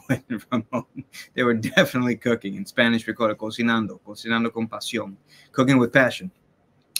So, Dakin made this really great point about Lester Cook. Yeah. Oh, votes are coming in. All right, Tyler, I vote for Dakin. Lester, voting for Dakin. Awesome. Johnny McKinney. Hey, Johnny, vote for Lenny. Lenny in all caps. All right. So, yeah, Dakin had this beautiful thought about, you know, how we have to be a torch and light onto others to illuminate, which is a very strong message, you know, but really Lenny essentially kind of very much stating the same, you know, the same thought, but really keeping it simple for me. I could overthink so much. So when you know, someone breaks down their own thoughts in a just very simpler way, it really resonates with me. You know, Lenny talked about, you know, becoming better. You know, life becomes better when we share knowledge, right? Inner life becomes better, and external life becomes better. And when we share it, you know, and are open to it, society as a result benefits. And Lenny pretty much made that argument in a really just a very simple, digestible way. Not to say Dakin didn't, but for me, that's ultimately what really resonated with me. And the conversations afterwards are just amazing. So, but ultimately, my vote goes to Lenny Wilkens, but both men did exceptional. And man, can I learn just by listening. That's it. They even said it themselves. So vote goes to Lenny. It's getting really, really down to the wire. And really that's because, man, both men just saw eye to eye on so many things. And so interesting because, you know, Lenny comes from, Lenny comes from this Brooklyn. Love for Brooklyn tonight. Oh, yeah. Very awesome. Very awesome. And guys, remember, we have so much more show to come. I mean, I'm talking about, we got so much more show to come. We might have some testimonials, some really awesome videos. Okay, so guys, do not go anywhere. We're going to continue to just hit you with some amazing content, some positivity, some good conversation, some in-depth conversation. The conversation never ends here at TKN. So you stay with us because we're going to continue to explore. And that's part of what we do here at TKN. I think we explore, we open up, you know, these different themes and topics, and we say, what's in there? Like, where else could we go? You know, where else can we take this conversation? We live in a world currently where it's, and Lenny brought it up, you know, social media could be such a, and that's the irony, right? We're streaming on social media. And I think it could have its positives, it could have its benefits, but sometimes it could really be very destructive. Alex Dembo, hey Alex, I vote Lenny. All right, awesome. Thank you for your vote, Alex. Yeah, guys, let your votes continue. You know, keep on throwing your votes. Hey, yes, keep those coming in. It is so close right now, so close, and this is the last chance for anybody to be able to advance to round 2, unless there is an 11th hour match that a competitor should win. But this is it for the second chance bowl matches. After this, no more second chances, no more ties. Should there be a tie in a round 2 match, one of you, the engine that makes this thing go, one of your names will be pulled from a hat, and you will be the tiebreaker. That is a huge responsibility. So if you want people to advance, if they've resonated with you so much that you can't bear to lose them, get your votes in now, because this is it. This is the last match of the Second Chance Bowl. There are 0 second chances after this. Bill, thank you so much for joining us, Bill, and thank you for your vote for Lenny. That is amazing. We appreciate having you here. I hope you're enjoying the show. Mike, how could you not? Like, I feel like I'm in a awesome masterclass, but not only about life, but about storytelling, about sports. I mean, I feel like a kid at school, but like a fun school. You know what I mean? Really educational and fun school with both of these amazing gentlemen. You know? And it was so seamless how they blended their 2 worlds together. Oh, God, yeah. Howard. Yeah. I think it's time. I think it's time. We are about to find out who from tonight's match is advancing to round number 2 of the Celebrity tournament. Let's go, Lenny. Ooh, drum roll. Let's go. I love them both, I'll be honest. Let's go. This was Let's immense power, so hard to vote. Guitars. Yes, I could not agree with any of that more. The world is watching. Watching, says Chad. That is a powerful statement. Right. Think about that. The world is watching. We're on so many platforms now. We really are everywhere. There's no excuse for the world. They debut us on Twitch tonight. We are. We're on Facebook. We're on Avi Klein's Facebook page, which we still have much more show to come there. So keep commenting. Keep going on with the show. We're on Avi Klein's page. We're on the New Network Facebook business page. We are on YouTube, www.youtube.com/@thenewNetwork. And for the first time tonight, we are streaming on Twitch. So the world is watching. We are everywhere for the world to find us. Because how do you not want to see a conversation like what we had tonight? You feel like you're being enlightened as you're watching. Dakin said this really beautiful thing that I wrote down, and essentially said, be torches and lights onto others to illuminate their path. For me, I mean, like, again, that's so much of what life should be about, right? We deal with so much confusion, and speaking of not being confused. Is it time? Is it time? We have an announcement. We do. Who has advanced to round number 2 of the Celebrity Grand Tournament in this final Second Chance Bowl match? No more. The tension is killing me. We saw 2 competitors just open up their minds and hearts and souls, and we benefited from such a beautiful experience. So, but there's a vote, there's a decision that needs to come up. Jamie says it beautifully. All the world's a stage. Yes, Allison, that's a great quote. So, who exactly are going to with 14 votes tonight? We can announce that 1, Lenny Wilkens is advancing to round number 2. That is amazing, man. Oh my God.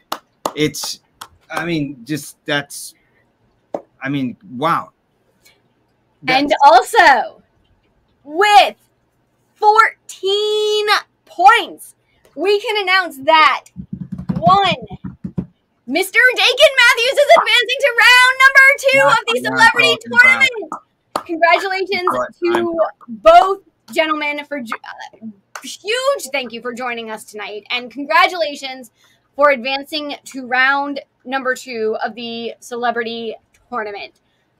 I can't wait to see you again, and we might have some new contenders in our top 10. You think? I did not want to see either of those men go. No. To be honest, I did not. Both were just outstanding with all their points. But they're both now going to round 2. I mean, man, that's dangerous. Those are some dangerous competitors right there. Yeah, yay, definitely. Yes, wow. Absolutely, Ramon. They both were very composed in their points. They were both very well thought out. You could tell they were passionate about both questions, too.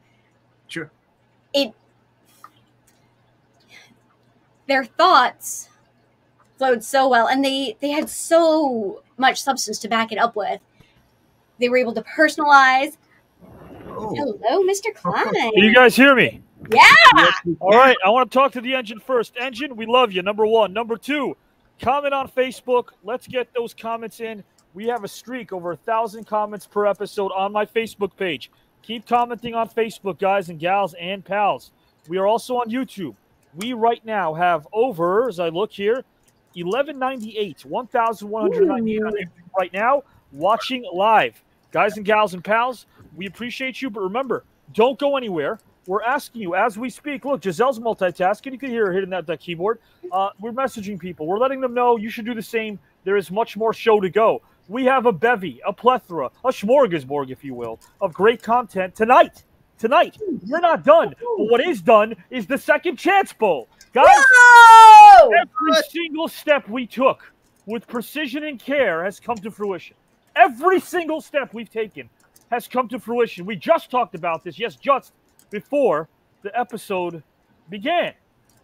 How amazing it is. This living journal that we're chronicling in real time is happening before our very eyes.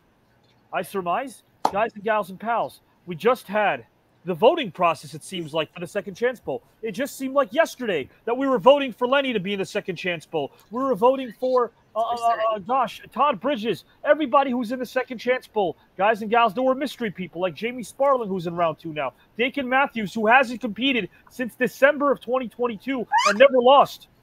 You know what that means? That means that round number 2 is on the horizon. It means that round number 2, I'm going to say it again, round number 2 is on the horizon. We have a master list. We have videos that will prepare you alphabetically to see who's in round number 2. Over 100. You've been asking for it. Now you can have a comprehensive list as of Monday, but even better, videos as well. Guys, we have the biggest show of the year coming up. It's called the Second Round Reveal Show. We've had a few. Jamie, you've been on. Howard, Giselle. We've had a lot of shows where we've had 30 to 50 people.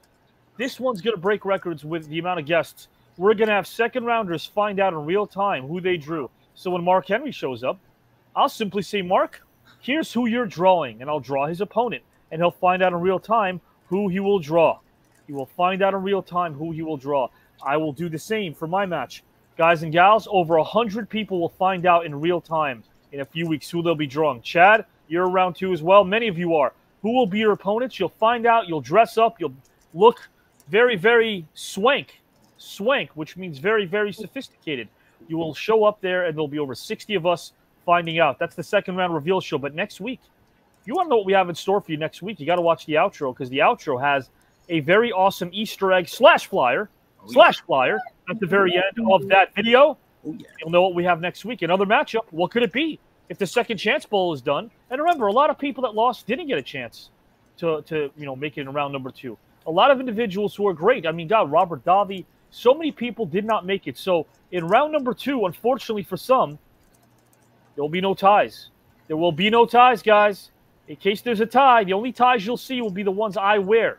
But there will be no ties, because I implore you to vote and be ready, because I may draw your name out of a bowl. Because if, in the event of a tie, in round number 2, if there's a tie, I will draw your name, a viewer, an engine member, out of a bowl, and you will break said tie. There will be no ties. Guys, we got a lot coming down the pike. A lot coming down the pike. So again, comment on Facebook. Let's get over 1,000 comments on that page. YouTube's doing great, guys. We're close to 1,200 commenting now on YouTube. Awesome. Round 2 is going to be amazing. Much more show to go, says Allison. Yes. Naomi, the outros are always awesome. Thank you. You're awesome. You guys are awesome. Tyler, thank you. Guys, we're not done. Do not leave. If you want to help us, this is free. This is free, guys, in the flesh. Thank you, Naomi. Trust me, even though I'm off camera. But, hey, the reason why is because that matchup had me sweating. I got to look presentable. I got to look good. And right now I don't, because my hair is everywhere. I look like Bill Murray and Kingpin. Trust me. The reason why is I'm excited. I'm pumped up. And that's not something I can fabricate. This is coming out of me. I mean, I'm fumbling and mumbling and stumbling and bumbling all over the place. But, guys, trust me when I tell you right now, you are going to enjoy the content we have here tonight. Don't go anywhere. You want to help us out. This is free. Keep inviting people. We could see you doing it. I want to see everyone here. Brian, where are you at, Brian? Ramon, Pete, Johnny. Johnny, I'm speechless too, brother. Trust me. Larry, nice. They both deserve it. I totally agree. So, guys and gals and pals, the energy is here. The energy. We're rocking and rolling as we're strolling to round number 2 very, very soon. Guys, we had an incredible episode 2 weeks ago. It was the 200th episode. It was the 200th episode. The 200th consecutive episode of The Green Room, a place that takes 5 days to produce one singular episode, because we're not a podcast. Hello, we're not a podcast. A, we're on video, right? Let's define that. B, podcasts sound like alien casting calls. C, podcasts are not intimate the way we are. D, storytelling. tournaments, horror series, talk shows, game shows, everything you could ever imagine, live videos of people on the street, pre-taped videos. We have everything. This is a place where storytelling meets hosting. Ooh. Without boasting, but always toasting what this place means to me. This is fun. I enjoy it. In case people are wondering, how are you doing this for? I love this place. Do you understand? I feel a sense of euphoria on Friday nights. I feel elated on Saturday mornings. I cannot wait. That's the essence of life. So to all the morons out there that don't understand why we do what we do, hello, we love it. We love it. This is in our veins. If it's not in yours, great. Find a hobby. Play par freaking cheesy for all you want. But we love this. The green room. Nothing against par cheesy. The green room is great. TKN is in our blood. It's in our veins. And as long as you discover something you love and are still paying your bills, God, you got it good. God, you got it good. You got it good. Damn freaking right. I mean, our life, we're not embarrassed to say it. And you know what? Now that we're seeing each other again, next week we'll be seeing each other again in person. You might have a live show.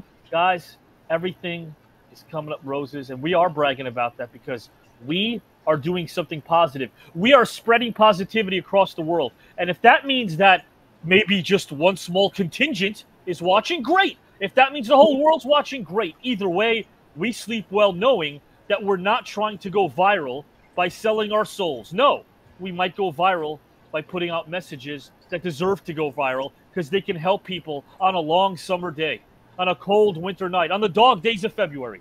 That's what we do here. That's the new network, and we live a life worth living. So yes, we are proud of the fact that we're getting lost in the journey because the destination, wherever it might go, has nothing on the journey. We make our money. We've got our jobs. We communicate. Ain't no BS over here. Wherever this goes, nobody's promising. But you know what? Wherever it is right now, I can promise you one thing. The sense of elation that we're having day to day, and we know it, and we feel it, and we talk about it, can never be compromised. And I feel sorry for those that aren't in love with their passion. I'm in love with my passion. And so is Howard, and so is Giselle, and so are you. And TKN is going to stay and thrive and continue to resonate with the masses. And if you can't pick up the authenticity and passion from my voice right now, all you got to do is listen. It's there. We love it. Guys, Howard and Giselle will expand on what I said. They can react to what I said if they'd like. They can. And very soon they'll also let you know what's coming up right next with some awesome videos. But before then, guys, the floor is yours. This was me. Now it's you. Thank you, Avi.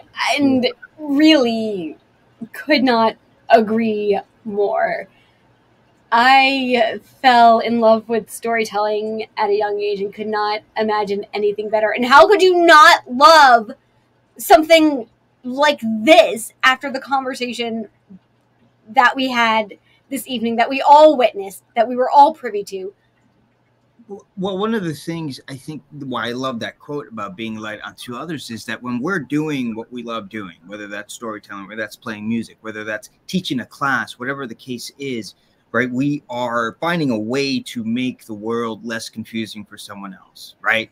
Yes. Helping them, become their more authentic self, helping them figure out what's what I call their E equals MC squared, because I believe everyone in this world has that kind of greatness in them. And when you're able to help someone else do that and bring some clarity, bring some light, I mean, that to me is what we are here primarily for on this planet.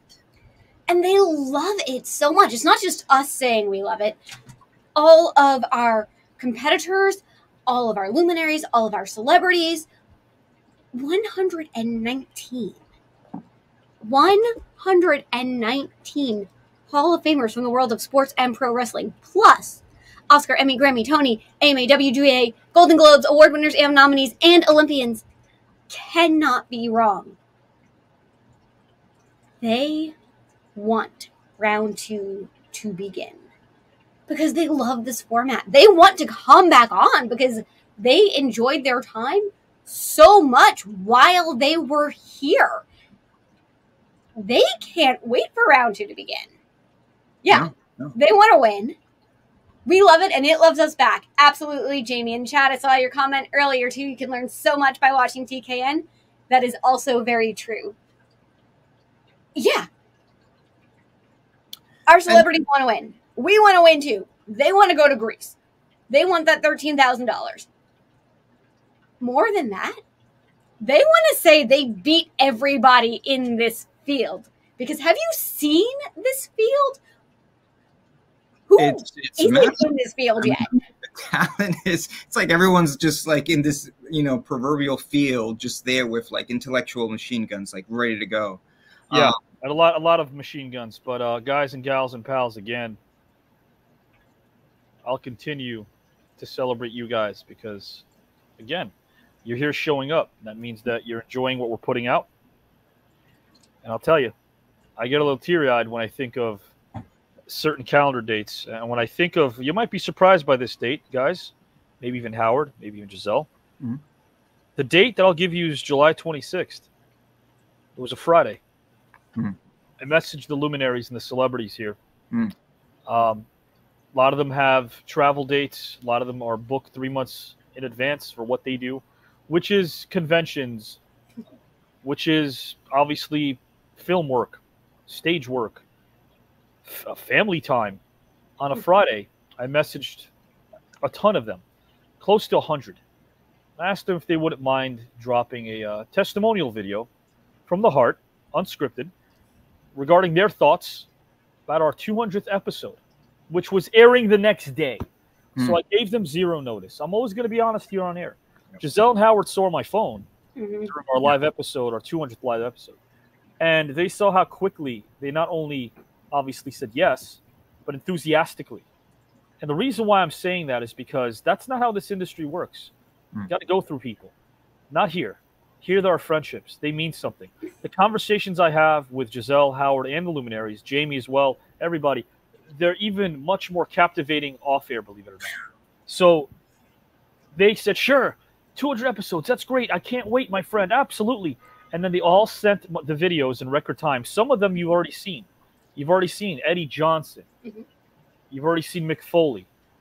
You've already seen, oh God, Pete Babcock, Jeremy London, Stephen Tobolowsky, the Green Roomers, Rock Richards, Howard, Jamie, who's the first video I played.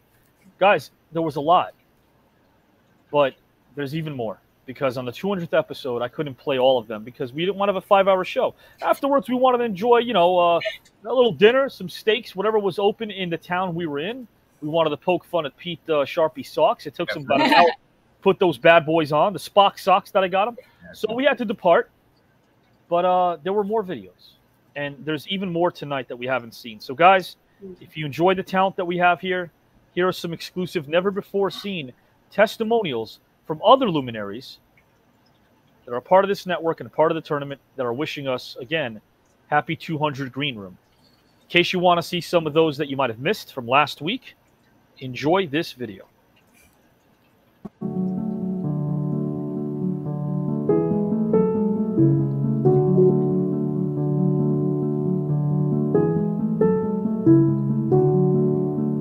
Your 200th show.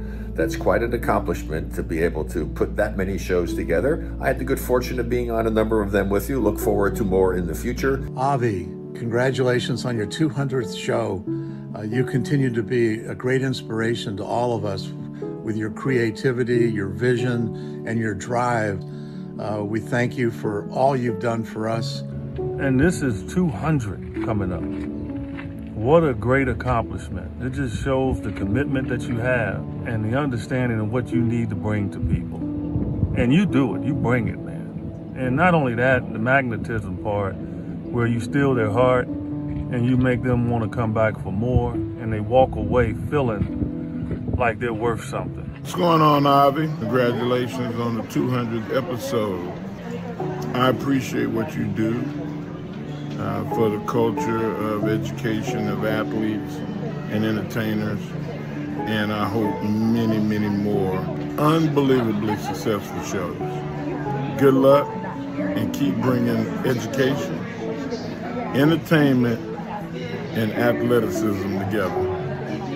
good job, man. This has been fun. It's so fun to get to meet people, and you're bringing a community of thinkers together to make this thing go nationwide. I mean, not nationwide, but worldwide. The new network. Congratulations, Avi.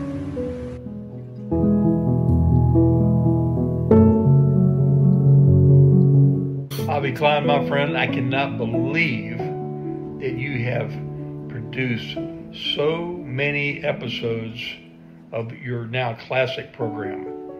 I'm so proud to be a little part of it, and to have had you challenge me and get me to kind of stretch my thinking a little bit.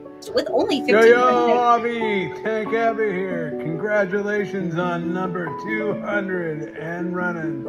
Right on, brother. Keep it going. Hello, this is the hardcore legend Mick Foley, 3-time WWE champion, sending out my congratulations to my man Avi for his 200th weekly podcast. I was on one of them. I'll be back on soon. Oh yeah, Avi, I will talk to you soon, my man. And may all your days be nice.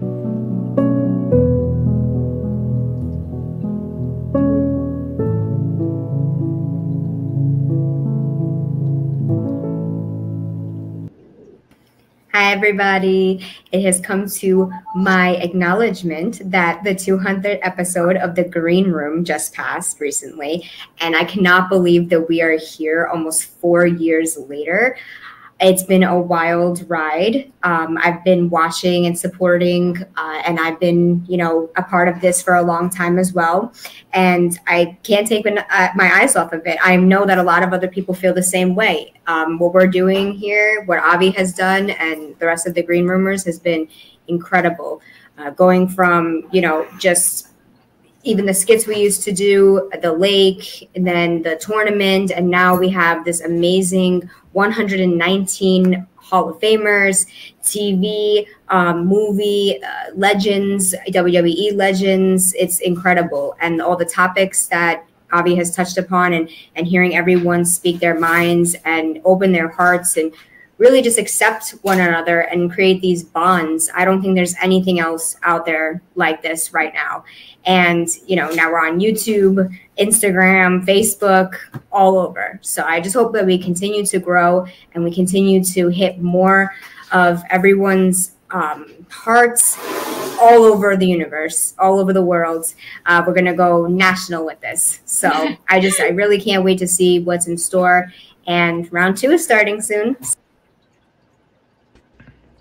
Hey, what's up, players? WWE Hall of Famer Teddy Long.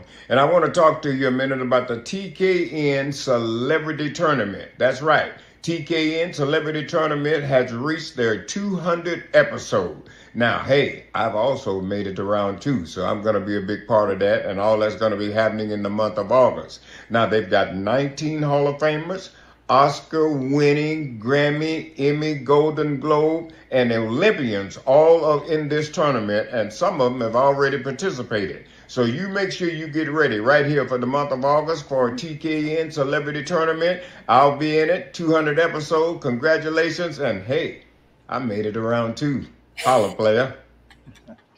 Boy Play. This is Kid. And we are Kid and Play, and we want to give a big shout out to Avi. Avi's 200 episode. 200, 200. You know what it means? What's that show again, man? It's called Celebrity Green Room. That's and right. It's dope. I've been on it. Play's been on it. And we won. On 2 different occasions. And we won. We may be on. Be going. Yeah. You might see us again on there in the future. But first and foremost, Kid and Play definitely want to wish Avi a happy 200th episode. It's quite a milestone. Self-made. We appreciate you, bro. See you soon. Hey guys, it's Jason London here, and I want to congratulate Avi and the gang on having their 200th episode. And also, I'm so excited for round 2 to come up. I'm ready to get that on. And yeah, we're out here at the beach right now, St. Pete, Florida. And also, guys, join us for our podcast that's going to be coming up, London's Burning. Join us. All right, man. See you guys soon. Hey, Avi. This is your friend and, of course, favorite wrestler, the whole damn show, Rob Van Dam. Just want to say congratulations on your 200th episode.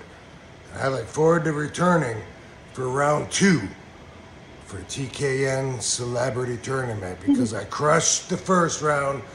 That's what I do. RVD. Oh, dude, can you do some editing and try and get my whole arm in there, bro? It's hard to squeeze it in now. Congratulations, Avi. Oh, I love that. Oh my God. Guys, so you see the love. The love is just awesome, man. Oh, I'm smiling from man.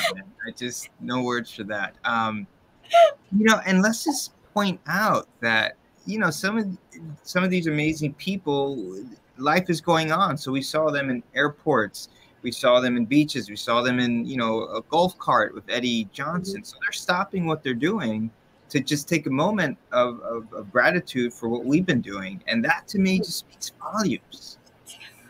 Absolutely.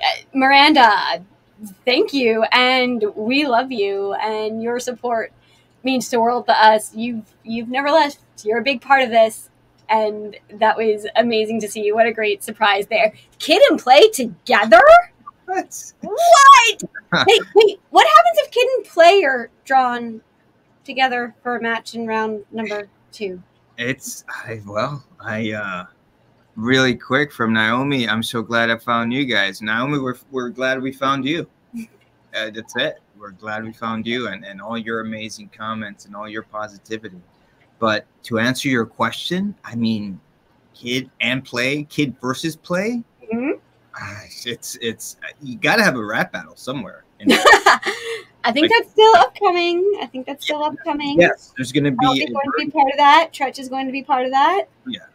We'll see who else is going to be part of that. Oh yeah. I mean, they're both just really strong competitors, both Kid and Play, you know. And guys, just keep on commenting on Facebook. Just keep on throwing those comments out there. Just show the love. Any thoughts, anything you guys are thinking, let us know. Did you have a favorite testimonial that you just saw? Is there someone that you were happy to see because we haven't seen them in a long time? Keep those comments coming. Let us know your thoughts on the celebs who took their time to send us these wonderful, wonderful messages. Who resonated most with you guys? To give you a recap again. Oh my gosh. First time we've aired the following: Jason London, yes, Miranda, Teddy Long, Kid and Play, and RVD, Rob Van Dam. Guys, so again, we've had more, and there are more next week. There are more testimonials, guys. Whoa. There are more testimonials, and you know, we do appreciate all of their hard work. We appreciate how much they love TKN. A lot of people should know the fact that the friendship I have with these luminaries has everything to do with our like-minded kindness and mutual respect, and also the fact that we're both pursuing the same thing. We're all pursuing the same thing. We're pursuing something that's so very genuine and thought-provoking that you realize you can have so much fun. You can have so much fun when you're a knowledge seeker, when you're a seeker of knowledge. And it's one thing to seek knowledge, but it's another thing to be able to have civil conversations with human beings where we could all sit at the table. We don't have to worry about certain people getting offended because it doesn't happen under this umbrella. And it is completely magnetic. It's something that draws people in because, again, you can tell this is very unscripted. And the topics that take a lot of time for me to conceptualize and come up with every Sunday night are catered to each particular participant, or each matchup, I should say. I can't say this again. The competitive part of this entire tournament is sort of the cherry on top of the sundae because everybody wants to win. But at the same time, everyone loses themselves, I think, until the final topic. I feel like you realize that this is a tournament during the final topic. Now, there are competitors who get that from Jump Street. But man, oh man, there are a lot of people that realize that at the end of the day, winning this tournament is about representing the good in humanity. That's what TKN is. That's what this celebrity tournament is all about. So, guys, much more to come. Please keep commenting on Facebook. We want you to keep commenting on Facebook right now. YouTube's doing just fine. At last count, we're at $11.99. Come on, let's get one person in there. You get 12. But we're at $11.99 comments on YouTube, guys. We're also on Twitch. You'll be seeing new Twitch flyers. I'm going to zip the old lip because we have much more to go, much more show to go. Howard, Giselle, again, let's remind the masses that there are still 11th hour matchups coming up. Now, again, the difference between the 11th hour and the second round is as such. The second round, the second chance bowl matchups that have taken place allow competitors that either lost or did not have their second round matchup take place to begin with. Now, I should say the first round matchup. Dakin didn't have his first round matchup. Dakin won his qualifying match along with Rick Barry. He tied him. So this was a chance to give Dakin Matthews another opportunity since he never lost. And of course, we know the second chance bowl participants that did got their second chance. They made the best out of that situation and advanced to round number 2. The 11th hour matchup features people that we've never seen in this tournament. Or at least I should say people that we haven't seen in round number 1. So that is the difference between the 11th hour and the second chance bowl. So we might have an 11th hour match coming up. You never know. Oh. Stay tuned. I'll give you a hint. It's called outro. Got to watch the outro. But guys and gals and pals, much more show to go. Again, in case you missed what took place last week, there was a bevy of great moments that we had. I do want to air that. But first, guys and gals, I do want to be able to thank you guys for allowing us to even get to the point where we talk about milestone videos. Because without you, there are no milestones. You guys represent every milestone that is taking place. Because without you and without your comments, all of you, believe me when I say, our milestones would probably not be as impactful. Seeing your comments is a milestone for me.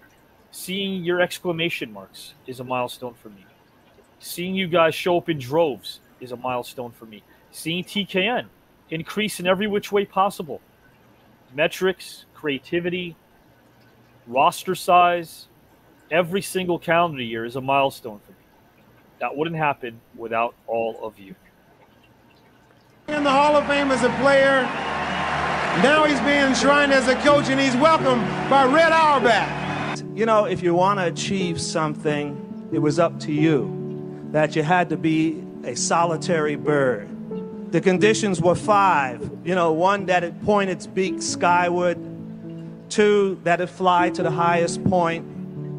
3, that it did not suffer for company, not even of its own kind. 4, that it sing very softly.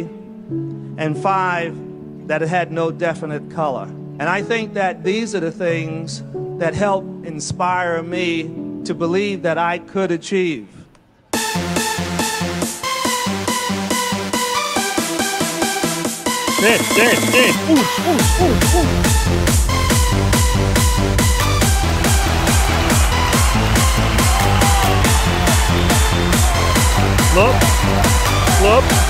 Love, get in the house.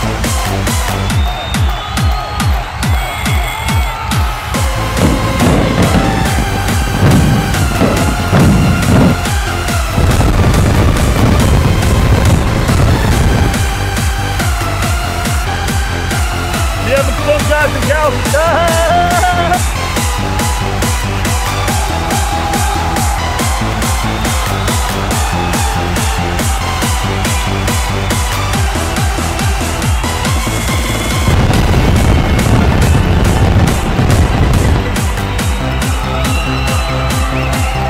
They're praying, they're chanting, they got sage smoke going on.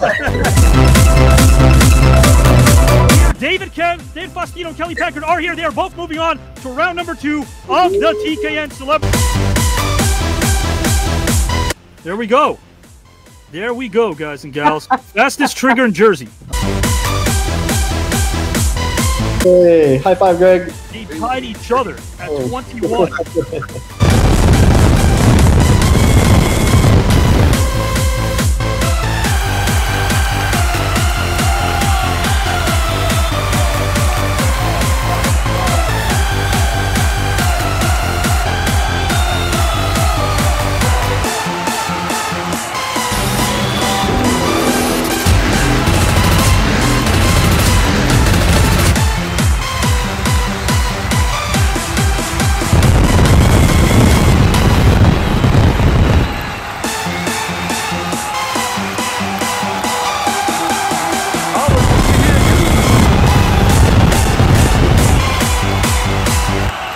end of the day, it's not about the name, the acclaim, the fame. It's about what you do with it. And these representatives of society tonight, and everybody in this tournament, they represent something much more important than 13 grand and a trip for 2 degrees.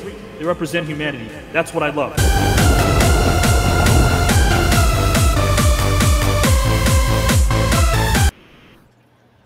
Man, 65.9K, and counting. And counting. Yeah. And Yeah, again, half the time we do these milestones and it's outdated by the time we air it. So that is a testament to you for helping us spread the word and sharing this amazing platform and this amazing network that we're all part of. And that is a testament to the great work that we are all doing. Yes, Saturday Night Dance Party. I can't not hear that music and dance. Like I have to dance to it. It's so uplifting. It's so upbeat.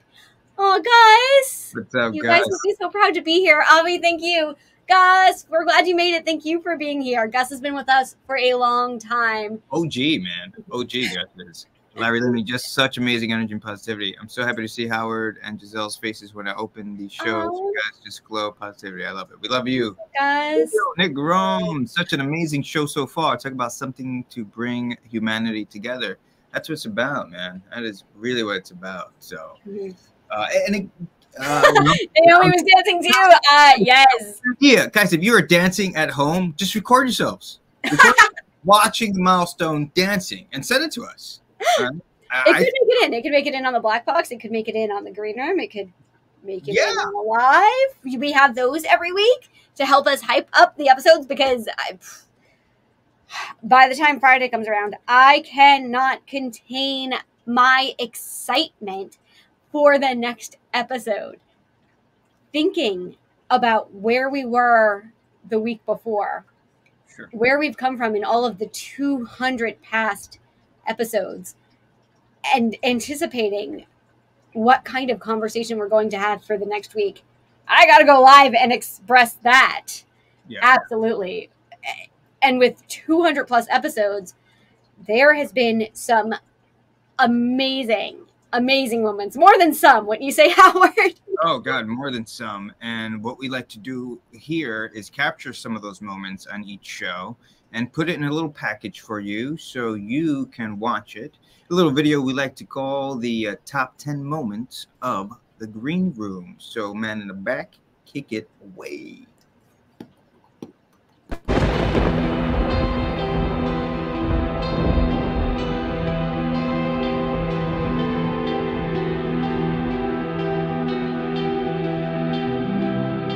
His TKN return tonight will be sure to provide many with glee. 25 years ago, his stage presence and friendship left quite the impression on me. Since then, his positive outlook on life and disposition leave a calming effect like chamomile tea. So let's welcome a brother, a teacher, and a storyteller. Last name Sparling, first name Jamie. Jamie, welcome to the Second Chance Bowl, my friend. Avi, thank you so much. And oh, how I have missed Klein Grind time. And to be a part of 200 episodes, that's amazing. That is absolutely amazing. You've been a big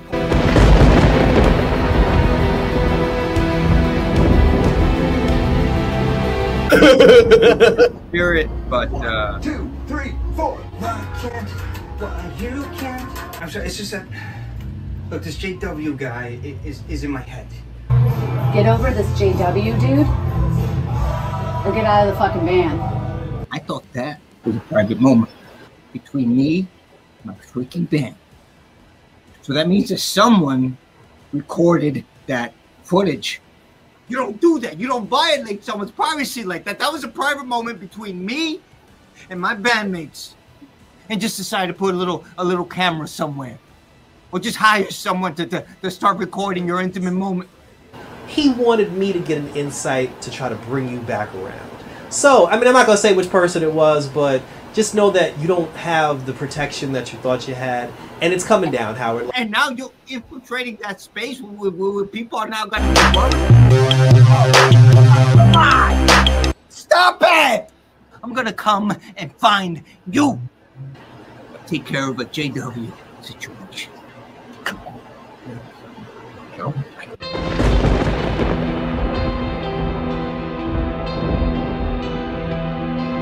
Jamie, Eliza, and Eric, what does your joy look like today? Looks like this. Oh, I love that.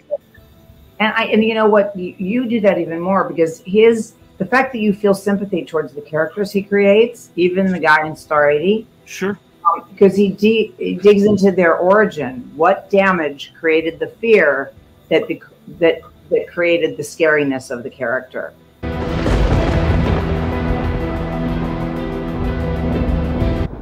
Well, now that I have a solo layout, that's what it happens. It happens like that. I want you to close your eyes out.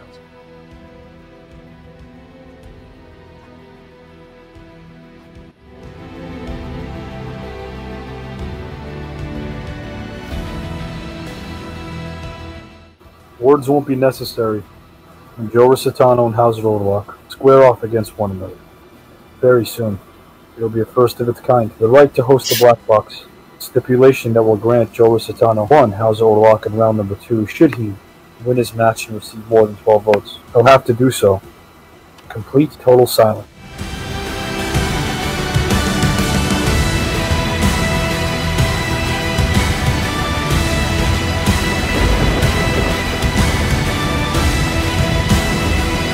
Underrated. What do you think? What would you walk into if you see that sign? Eats, food and stuff, or just a hole-in-the-wall coffee shop? Of those three. I go eat. What about you, Jamie? The whole idea of "and stuff" with, once again, I don't know what it is. Eats is almost the same thing, but as soon as they said, well, and stuff, I'd be in. I mean, what kind of stuff? I like stuff. I would choose Eats if the neon sign of the word Eats didn't contain the letter S. I would do the hole-in-the-wall coffee shop. Yeah. Yeah. I like that. Yeah, well, you're a New Yorker. We have, of the following three, what do you think is the most underrated? Sauerkraut, Henry Kissinger's deep soothing voice, or dogs wearing sweaters? What's more underrated? Sauerkraut. Sauerkraut. But you don't like sauerkraut. That's why it's underrated. No.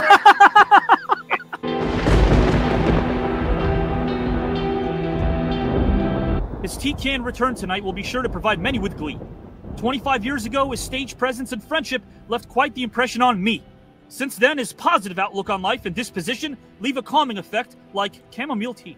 So let's welcome a brother, a teacher, and a storyteller. Last name Sparling, first name Jamie. Jamie, welcome to the Second Chance Bowl, my friend.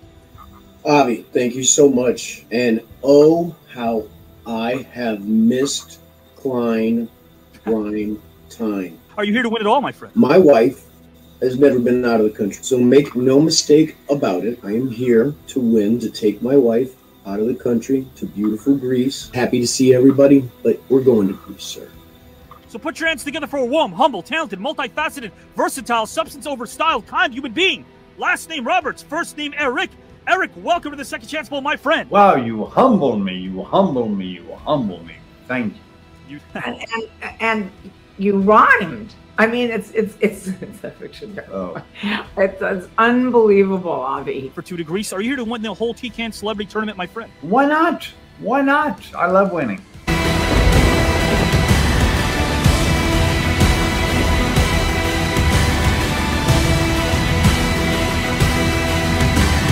Avi Klein, my friend, I cannot believe that you have produced so many episodes of your now classic program, and to have had you challenge me and get me to kind of stretch my thinking a little bit to be part of your network. You're a class act, and I am glad to help you celebrate 200 episodes. Congratulations, Avi, on your 200th episode.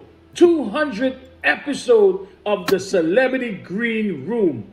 Avi likes to move it, move it. Avi likes to move it, move it. Avi likes to move it, move it. You like to move it. Hello, this is the hardcore legend Mick Foley, 3-time WWE champion, sending out my congratulations to my man Avi for his 200th weekly podcast. I was on one of them, I'll be back on soon. Oh, yeah. And may all your days be nice.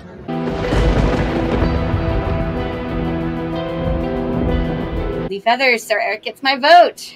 Another one. Lester Cook voting Jamie this time. Thank you, Lester. Naomi, I vote for Eric for topic 2. Ed, Chad is going with Jamie on topic 2. Thank you for voting, Chad. We 4, 3, 2, 1. This is official. We have a tie.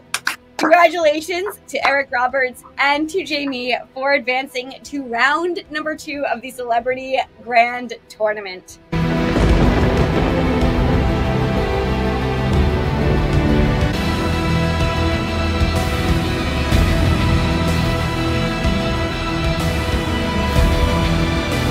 Do you feel like going back to the basics, loving your wife, loving your life, loving your passion, are those the things that keep you grounded, Eric?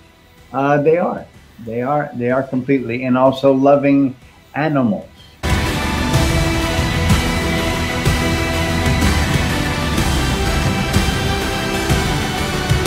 Anything. And also, that thing that you said about new filmmakers, like even when you start to feel guilty about the fact that you're in our business, then you see the credits rolling on a film and you realize we really employ a lot of people.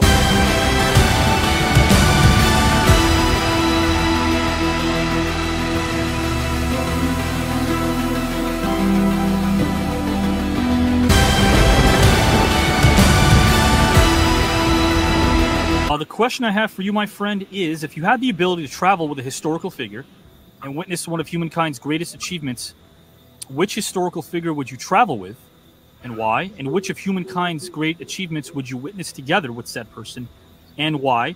My grandmaster is Guru Dan Enosanto. That was Bruce Lee's best friend and the person who continued Bruce Lee's legacy after Bruce passed away. And I've always wanted to spend time with him. He just turned 88 this week. Wow.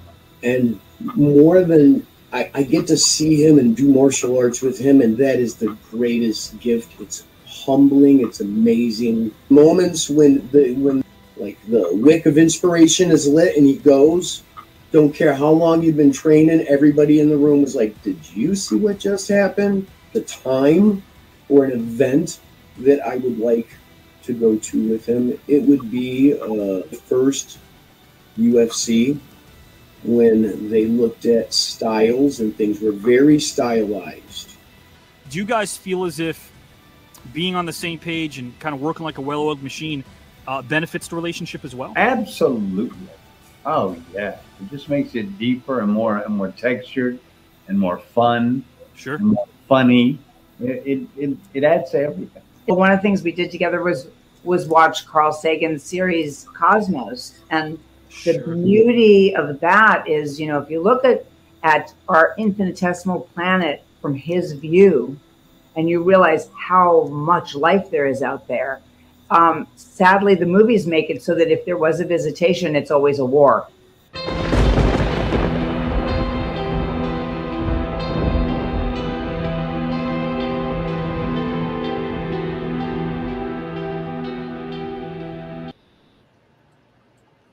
I mean, even last week, I mean, we had such amazing conversations as well and topics. I mean, we went from Carl Sagan to Bruce Lee to you know, to more underrated and all those amazing topics.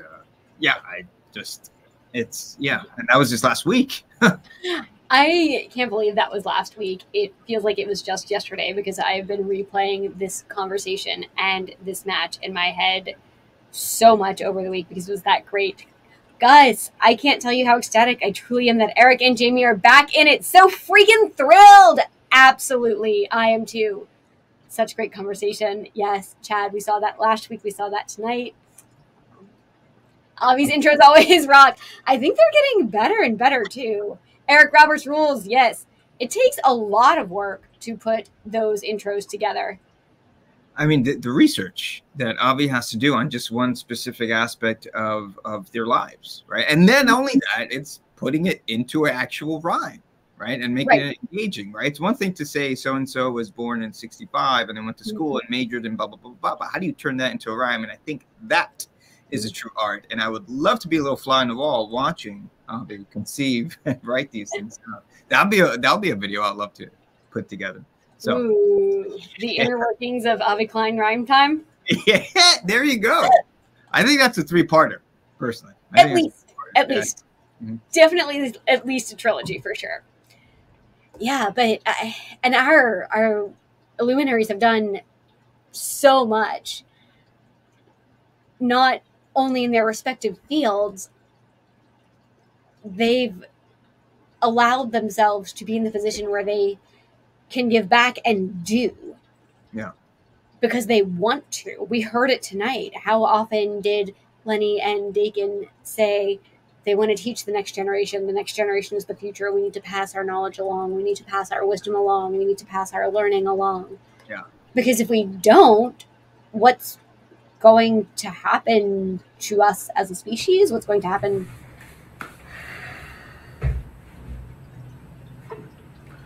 Well.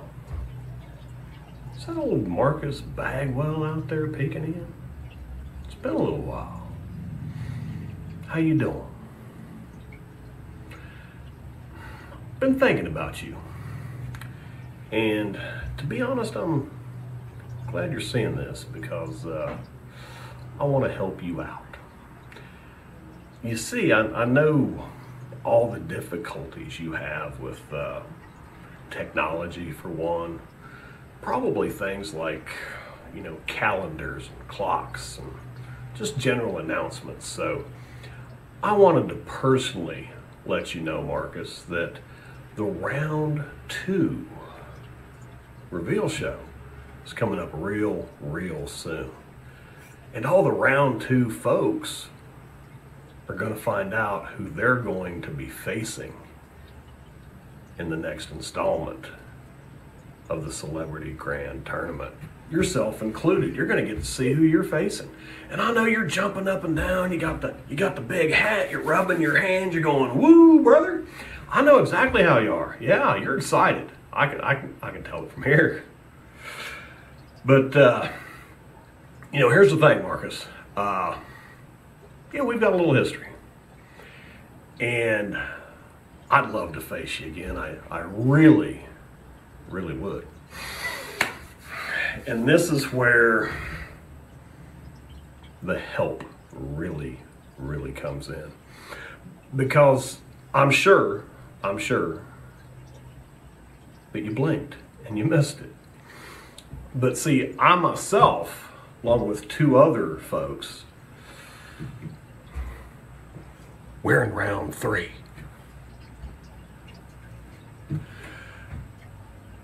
Not really having to worry about this round 2 reveal, because for us, it's all entertainment as we sit in our big comfy chairs and watch from above. We watch it from the next level. But I still want to face you, Marcus, one more time. I want to settle it once and for all, in front of everybody. So to do that, you, my little friend, you've got to make it through round 2. So I am watching this with immense interest. I want to see who it is you're up against. And I'm gonna look into it. I'm gonna give you some insights. I'm gonna be your coach. I'm gonna be your corner man. Maybe even, well, you can't tag me in, but almost like a tag partner. You know how that is, where you rely on somebody else to kind of, carry it through for you, so you get the W at the end. Because I want you to have that. I want you to strut into round 3 just proud and ready, so that you and I can sit down one more time and do battle. I want it real bad. If you don't believe me, ask Avi Klein, because we've discussed it in depth, actually. So Marcus, get ready. Get ready, brother. Get ready to see who you're going to face in round 2. And then you wait for your old buddy Kelly J. White. Whether Alexa knows my name or not, buddy, I'm right there in your corner. I'm going to be cheering you on. I'm going to be whispering in your ear, you know, how to get by this opponent. Whoever they are, it doesn't matter. I'm going to do everything I can to make sure you win and get to round 3 with me. Think about that. Wow. There was a lot in there. Well, again, it's a testament to how heated, how competitive round 2 is going to be in this tournament in general. Ladies and gentlemen, Buff Bagwell and Kelly White. Let me just read this comment here. With Jamie E. Sparling back in, the odds have changed. For those that are not aware, Jamie and I worked side by side a while back. I know what he's made of, and I know he'll be a force to be reckoned with. Coming from Pinocchio Joe, those are words to definitely take in and to take heed of. Pinocchio Joe, a competitor, unorthodox, and competitor that you got to be really careful with. But so those words you better take heed of. A second rounder as well, Pinocchio Joe. So definitely a force to be reckoned with. He is, and he may be much more than that. But Pinocchio Joe, along with Marcus Buff Bagwell, will find out who he is facing in round number 2 when that reveal show happens in a few weeks. Now, Kelly will not be facing Marcus Bagwell in round number 2 because Kelly is in round number 3. And Alexander Texador says, I like seeing this side of you, Kelly White. Alexander, be very careful what you type because you forgot the J, and the J is not silent, Kelly J. White. He brought out the J there, so you know he's serious. But yes, Alexander, we definitely agree with that. We like seeing this side of Kelly. He is another one of those forces to be reckoned with. He does mean business, Phil. Absolutely, he does. Just Kelly brings an intensity coupled with an intelligence, a sharp mind. Yeah, he's a contender. I'm not going to say he's not. So seeing this side of Kelly, this more kind of visceral, but calculated, man, is something to really take in, to be honest. Of course he's a contender. He's one of the 3 of us in round 3. You can't pass that up.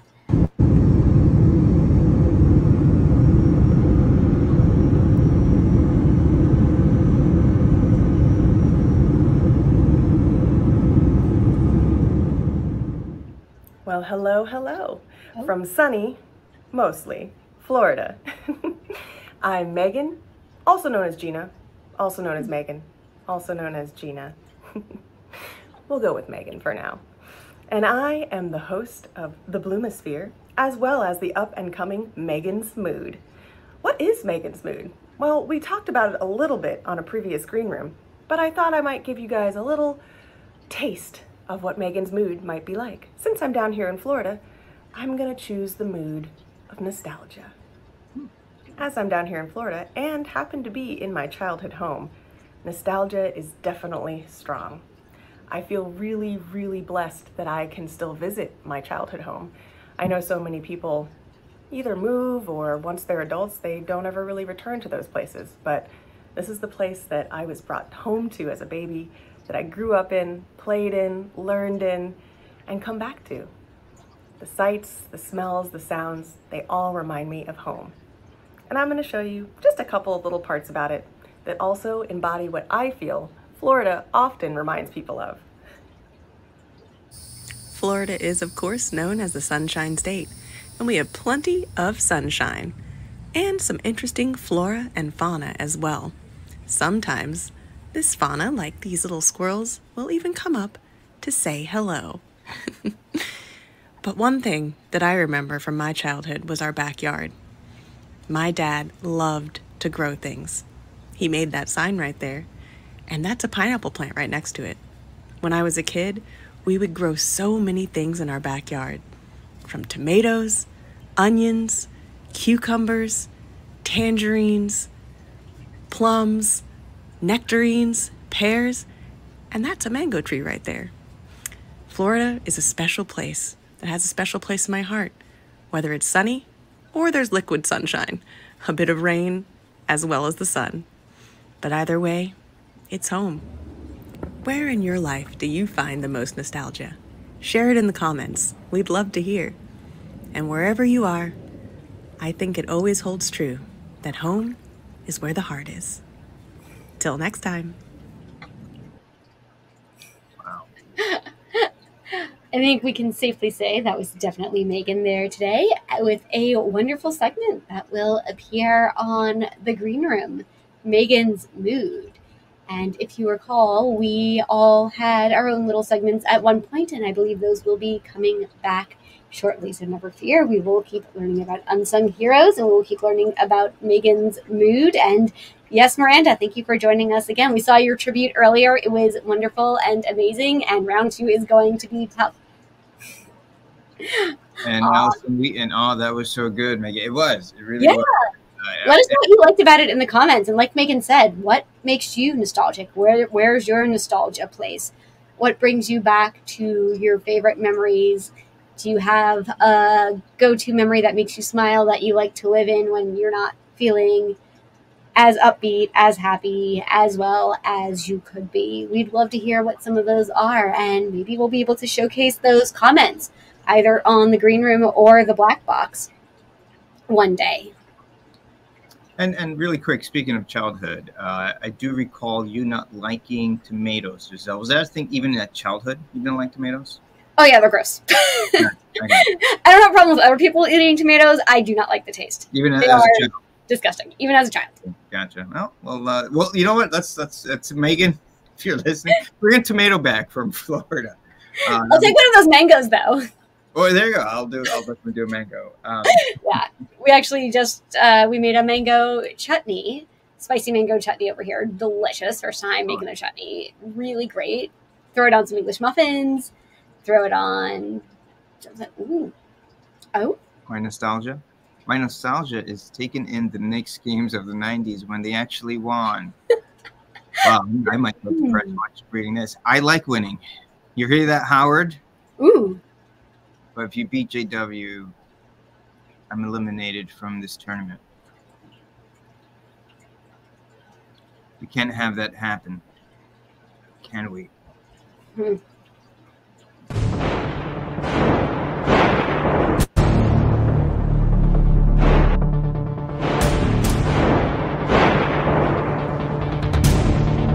Get over this JW, dude, or get out of the fucking van.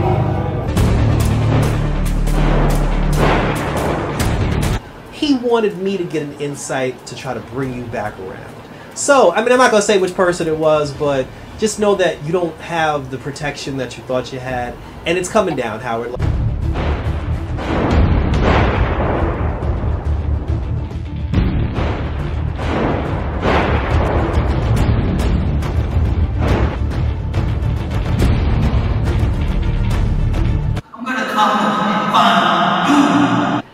Take care of a JW situation.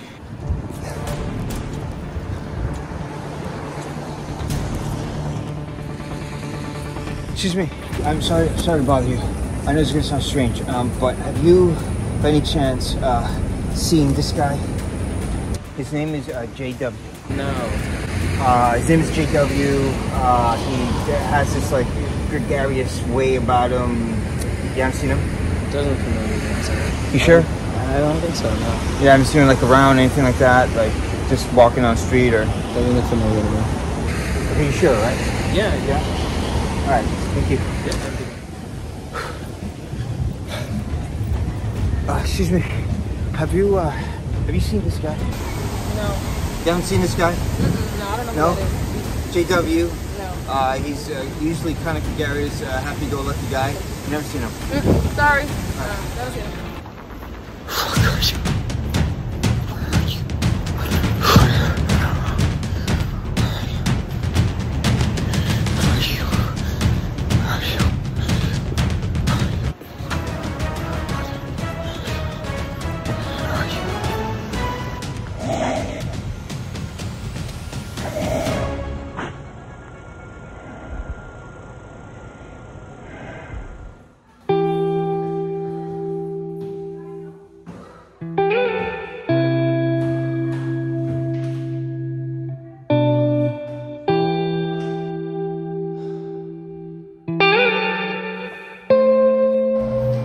this JW dude, or get out of the fucking van.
Howard Show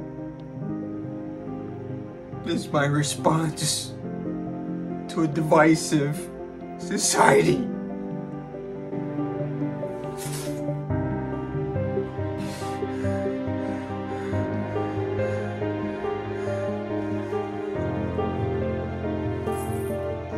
And motherfucker, you ain't taking that away from me. Over my dead body.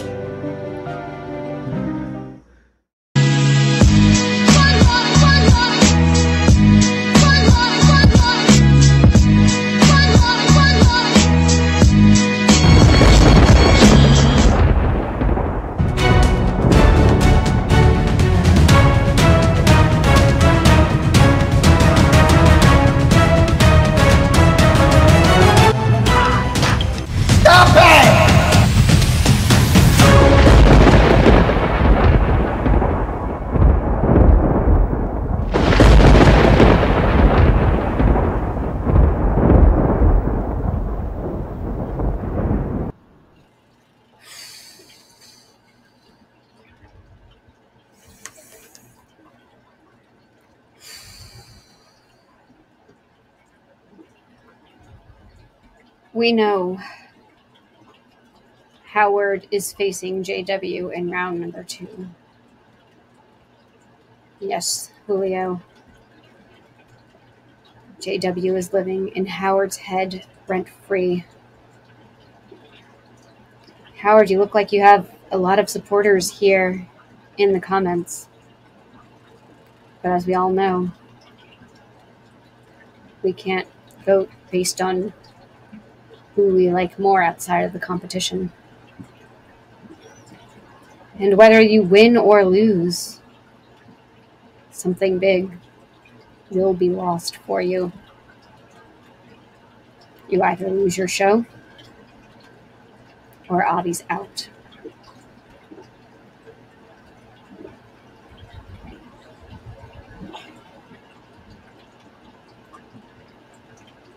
I know you're not going to throw the match. I know that wouldn't even be a thought that crosses your mind.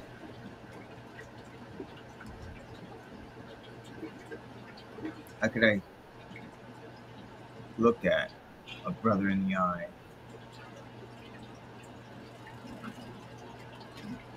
knowing that he'd respect me less if I did that. See, these are all my life. Like many of us, I've just been searching for validation. In whatever form that comes. Whether it's doing a play that you put your all into, whether that's writing a song,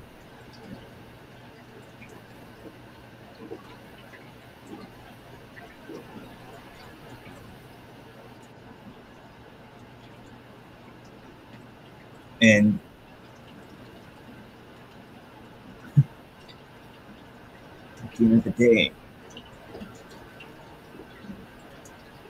that validation that means so much from your peers. One of those people, for me, it's Avi.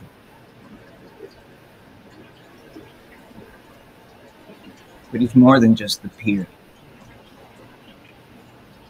He is a brother.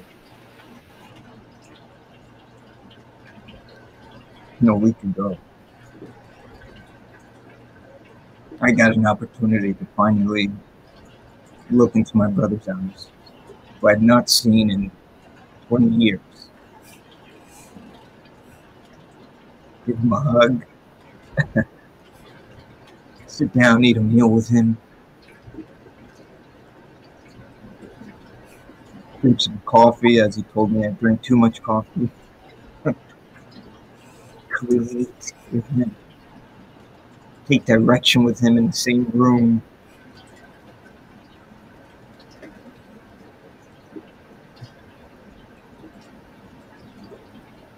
And just create more memories.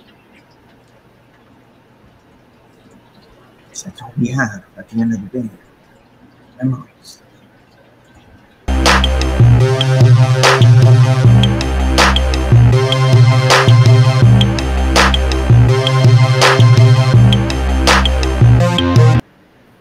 See, but this guy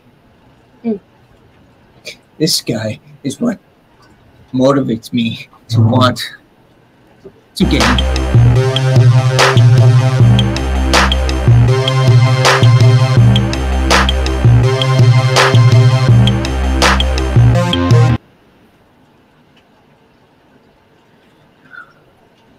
A brother or a victim.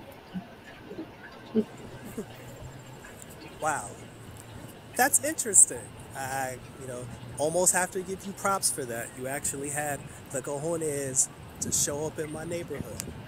But allegedly, you're telling everybody that you're out here, but I'm out here too, and I don't see you, and clearly you didn't see me. So next time, Howard, if you want to come out to my neck of the woods, if you want to come out to the Rock, if you want to hit this beachfront, look a little harder next time, bro. Wow, that's interesting. I, almost have to give you props for that. You actually had the cojones to show up in my neighborhood. But allegedly, you're telling everybody that you're out here, but I'm out here too, and I don't see you, and clearly you didn't see me. So next time, Howard, if you want to come out to my neck of the woods, if you want to come out to the Rock, if you want to hit this beachfront, look a little harder next time, bro.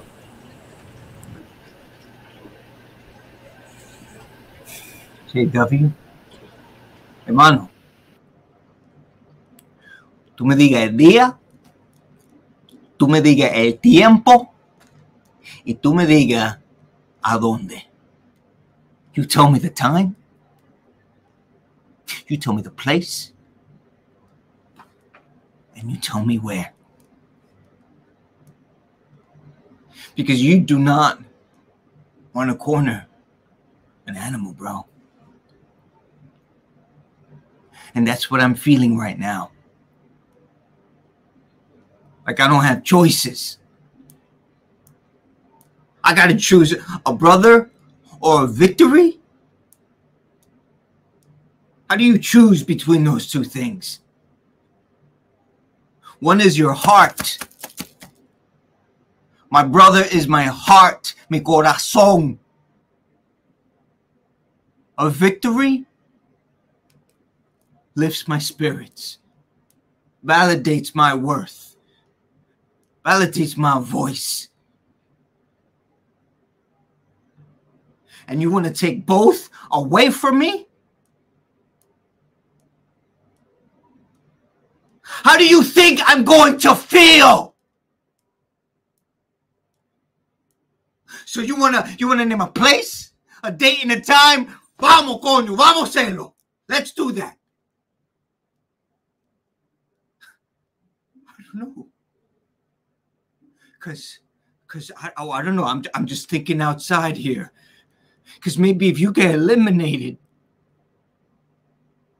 in some other way.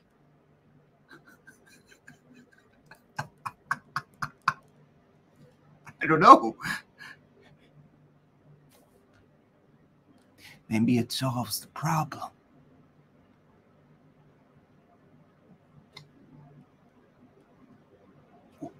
You're asking me,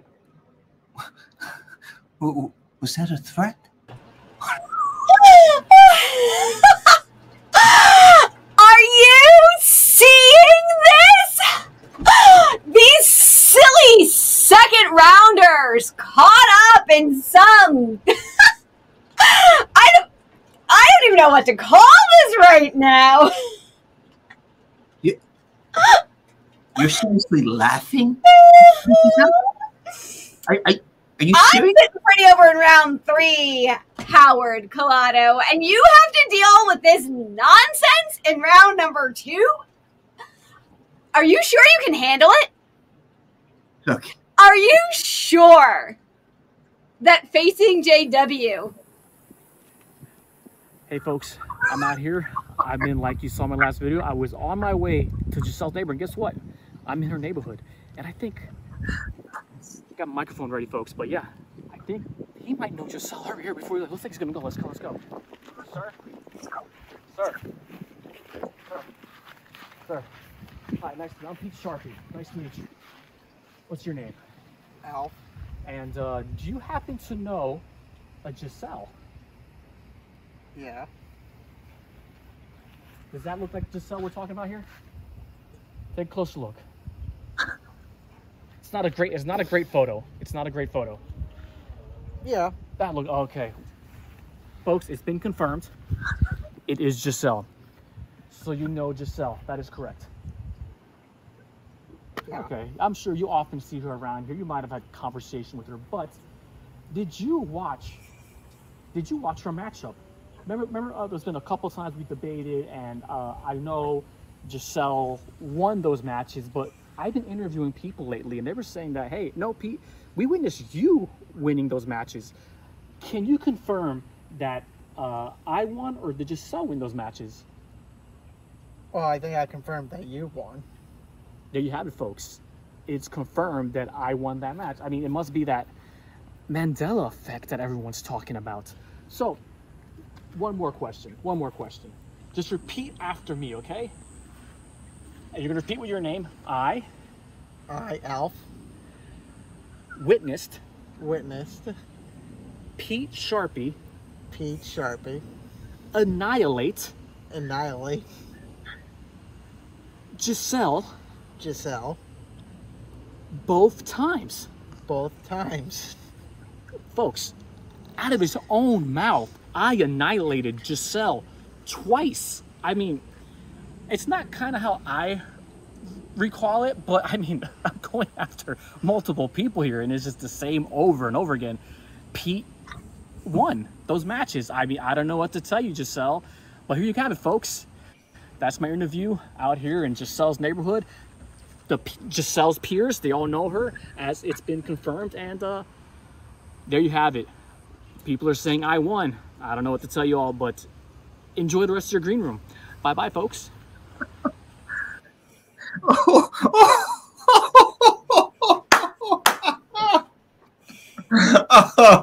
this is priceless. Giselle. Oh, this is just amazing. Giselle. Oh, this is just, it's taking the cake. Giselle. You know, this Mandela effect, it's starting to make some sense to me. This is says the person who creates conflict wherever he goes. Now look, I have plenty of time to get this solved with round 3. Giselle isn't smiling now, is she? Huh? You were smiling a bit ago at my expense. Are you smiling now, Giselle? Huh? Are you smiling now? Huh? No, am I? Am I smiling on the inside because I know how much time I have? Pete Maybe he did himself peaceful. I don't He know. is calling himself peaceful. Was there anything peaceful about that? He had a freaking spoon! Can we trust anybody who goes on an interview with a spoon? So I've seen this before. How do you Something think this is person getting in who is your using head? a spoon as a microphone won? Hey, how you doing? Elijah, it's good to have you here. What you're witnessing is Giselle getting affected by Pete. She doesn't want to admit it. Oh, but he's running laps now around her head. Giselle. Thankfully, I have so much more time than you do to get that out of my head. Plus, whatever is going on with Pete and whatever he's planning, because I still don't trust this peaceful side of him. Whatever is happening there, we know we can look back at those matches. I know what happened. He knows what happened. Whatever he's trying to create or get at now, I don't know what that is yet, but I will. I have a couple of questions if you guys don't mind.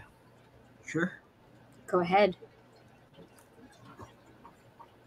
Giselle? Yes. Pete Sharpie's referring to 2 matchups that you had against him. Did those occur, yes or no? They did. Continuing on and pressing forward. Did you win those 2 matches, yes or no? Yes. According to who? According to the recordings of said matches. Do we have proof? We do. Where is said proof? On the TKN website. I want to see it now.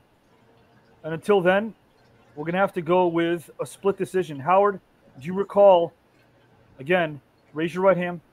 Raise your right hand. Do you promise to tell the truth, the whole truth, and nothing but the truth, so help you God? I do. Howard, you're under oath. Do you realize that? I do. I take it Do seriously. you recall Giselle winning her match against Pete Sharpie or losing? I cannot recall. I want to side on, I think, possibly even losing. Possibly even losing. Guys, Radio Call Hog, Allison, Megan, Chad, Larry. I want to count your comments here. Do you recall Giselle winning said match or matches, plural, against Pete or not? Let us know. Let us know. We have to know. We have to find out because, guys and gals, Pete Sharpie's in round 3, Giselle's in round 3, and so is Kelly, and that's it. Nobody else will be in round 3. Those 3 are the only in round 3. They're the only 3 in round 3. So essentially, we don't know if Pete will face Giselle in round 3. There's a lot more to go. In order to get to round number 3, guys, we have to get past round number 2. And boy, oh boy, is round number 2 going to be electric.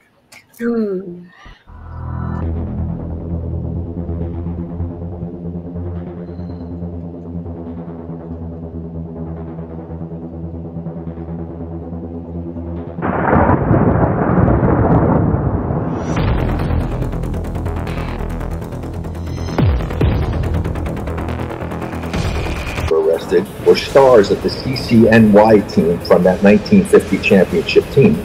And it was done through an undercover sting operation. It's about the pride, isn't it, Rick? The pride of winning this whole star-studded tournament. That means a lot, doesn't it? Well, just like in sports, I'm sure Jim would say the same thing. You don't play for individual awards. You play for team championships. You play about winning. I mean... We got chaos throughout the world, and nobody's giving anybody any respect. You're here to win the entire shebang, the entire tournament. Well, of course I am. I don't do nothing to lose. loved Dostoevsky, and one of my favorite quotes from Dostoevsky is, "Beauty will save the world."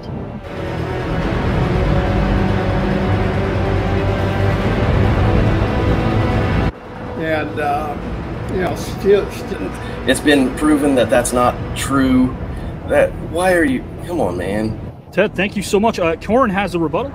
I do. I mean, it sort of went along with what Ted said there at the end as well. Christian Lakers bells too. Christopher Reed. Yeah, may I, if I may? Duke was founded by tobacco money. Okay.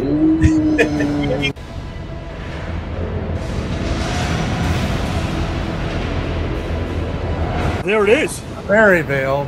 I am here to represent my beloved Maryvale. Pete, remind me of the Maryvale mascot. Everybody knows it's the Panthers. It's the Panthers. That's terrible. How could you? That's disrespectful. Guys and gals, this is a rivalry. We told you it's a rivalry. It is two men who respect each other. Be damn lucky I don't bust through this computer and come there and show you what kind of jabroni you are. It was never a tech problem. It's all playing with your mind and playing games. That's what I do. You're an independent pro wrestler. You're a never have been, never will be. Nobody. Good luck.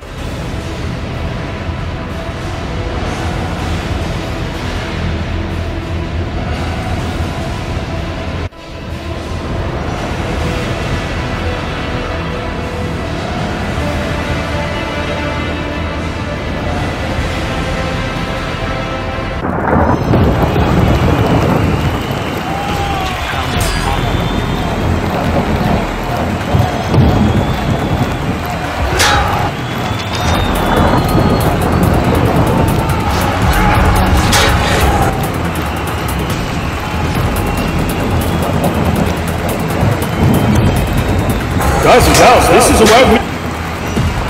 It's all playing with your mind and playing games. Looking forward to it. Sorry, guys. Kick your ass.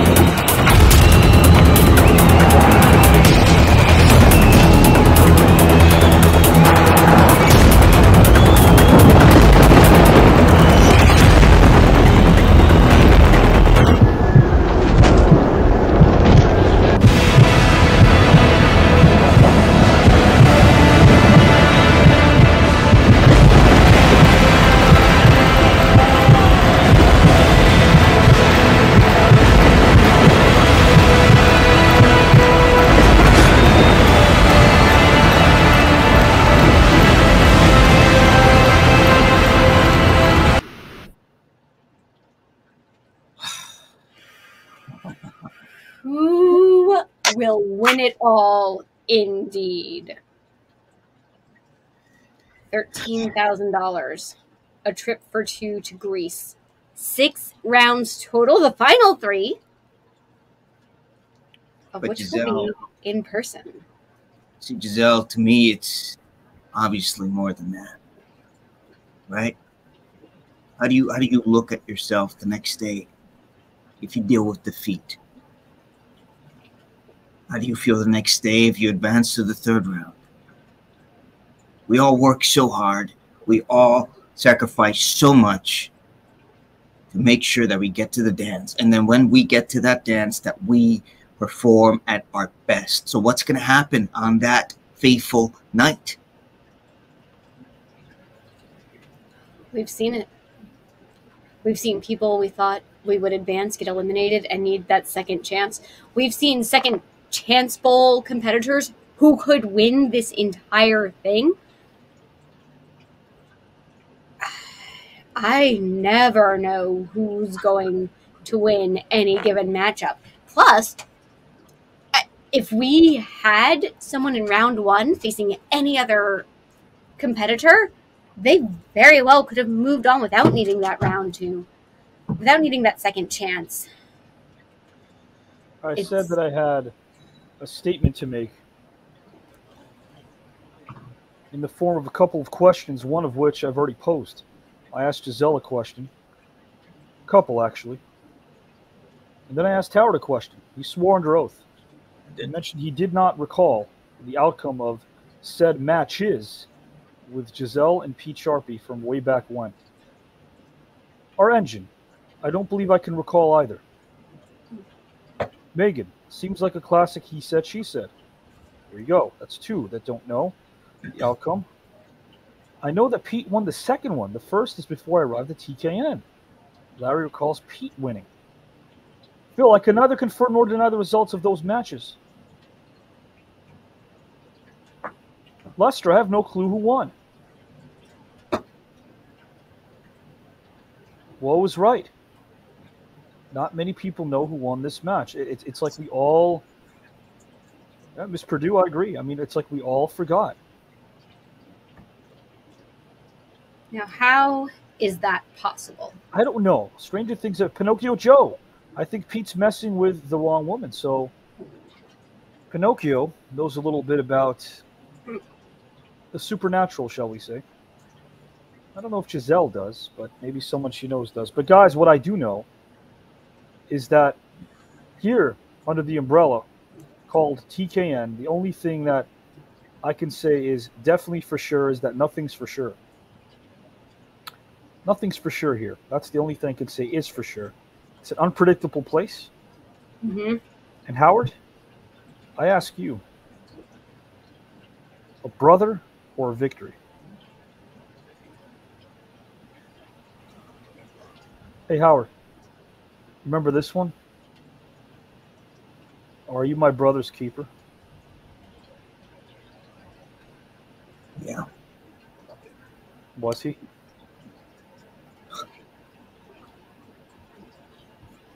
That individual? No. What was he?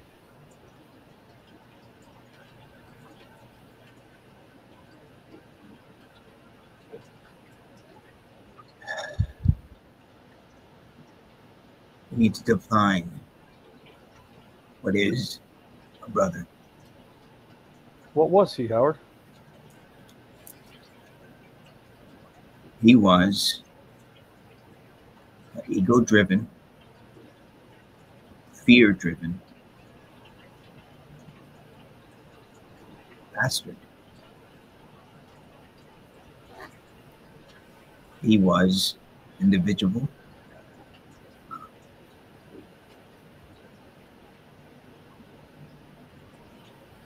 Who couldn't get control of his own ego, which led to jealousy.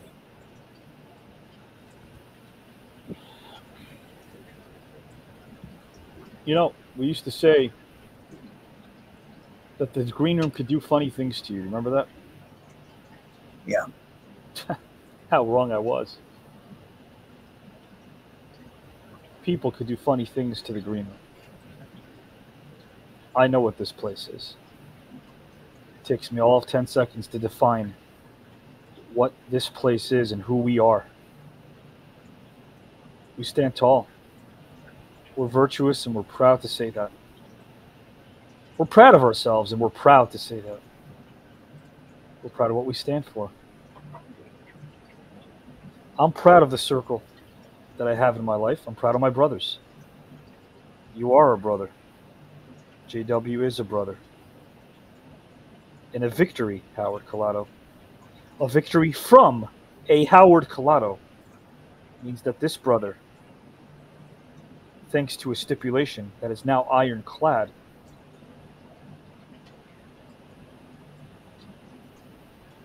a victory from you will mean my chances of winning this tournament will go up in smoke.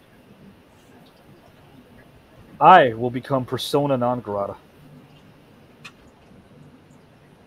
No guilt trip, buddy.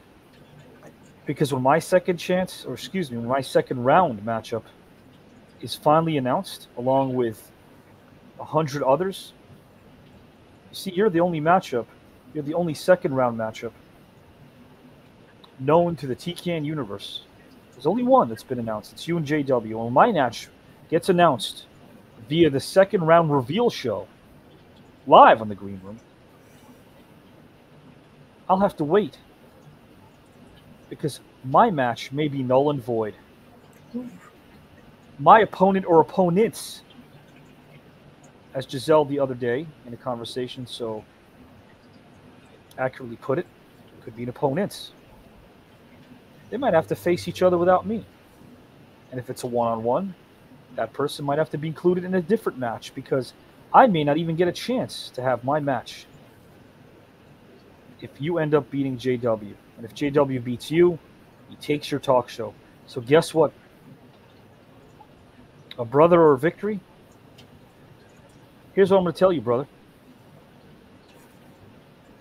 If you win, you deserve to have both. And if you win, you will have both. If you beat JW,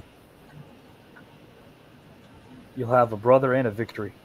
A brother and me, and a win that will propel you into round number 3. Because that's what this tournament's all about. It's about a handshake. It's about a hug. It's about that same acknowledgement that I gave you, ironically, when JW was defeated in the first tournament of 64. When I gave you that nonverbal. After months and months and months of challenging you. That one nonverbal, I think, painted a picture of our friendship. That moment of time, that's all I needed to know. You realize right there and then that this support system that goes by the name of Avi Klein will always be your support system. But before things get chaotic, just remember, the pride and the pride doesn't come easy. Easy doesn't win ball games. The truth of the matter is, there's others. They're watching now, they've watched earlier, and they're watching tomorrow. Our luminaries, a group I call the others, our engine, our green room cast. They're watching. And you cannot show one weakness whatsoever. Because in this tournament, that can be exploited. The smiles are genuine. The warm embraces are real. But at the end of the day and night, we all want to win. Luckily for you, my victory, Howard Collado, my win, regardless of the outcome of said match, my victory is the brotherhood that I have with you. Pride of the prize, riches and spoils, or friendships forever. I say yes, yes, and yes. All of the above. Next Saturday night, as we are currently in the 11th hour of this phase of the tournament, the 11th hour will present itself front and center in the form of a match that we've never seen before. Stay tuned to the end of this outro. I don't know exactly what I mean. For Giselle, for Howard, for our latest second rounders, Lenny Wilkens, the great Lenny Wilkens, and the great Dakin Matthews.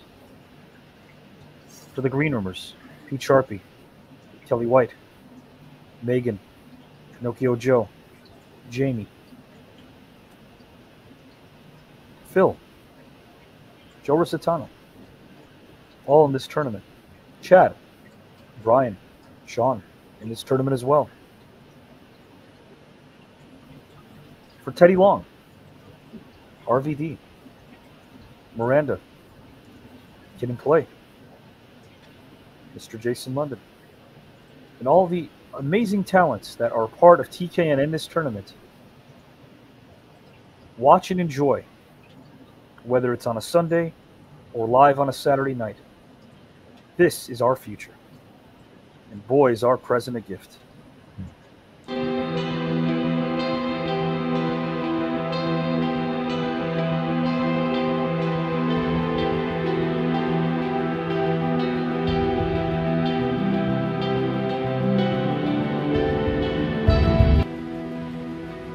Obsession's going to be talent every time. You got all the talent in the world, but are you obsessed? Is it all you ever think about?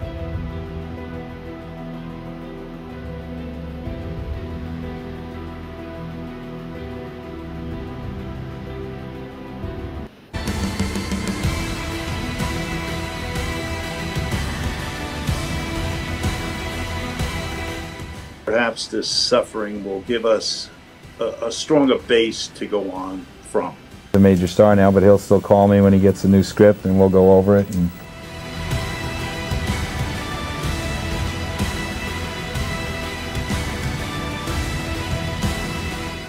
it just opens up more mystery for the next section of the film, because you're looking at it now where you thought it was one thing and now it's something else. It's the old multiple cologne trick. Keeps them off their guard.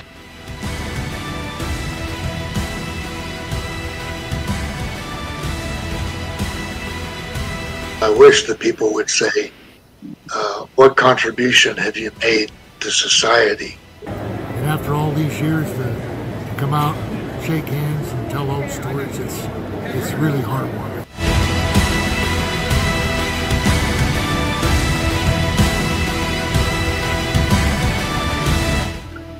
He failed the tests.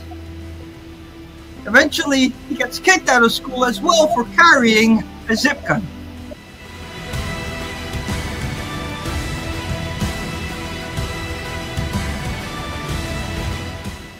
Dragging the knife through, and I don't think it's much fun for the knife, but it does give it a life. Listen to her. She's always bragging on me because she loves me, because she's my monkey girl.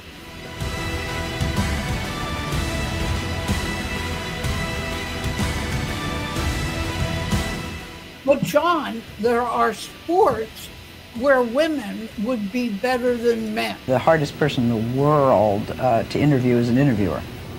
Because they're listeners and not performers.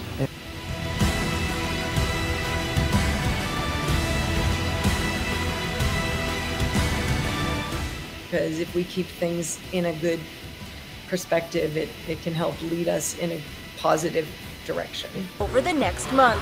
I'm Nancy Kerrigan. See you at the Super Bowl.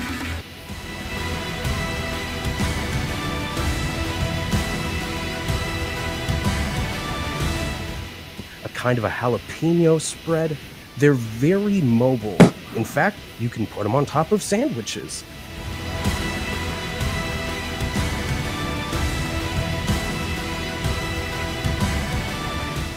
And I make it my business when I wake up every morning to I get in my book of songs, and that's something I've been doing. If my wife was here, she's passed now, she would let you know. How does this feel where your storyline is such an integral part here of WrestleMania going into the big show on Sunday in Miami?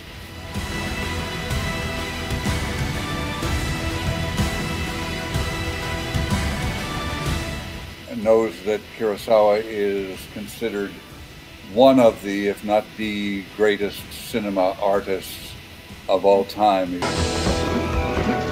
Yes. Come forth, my child.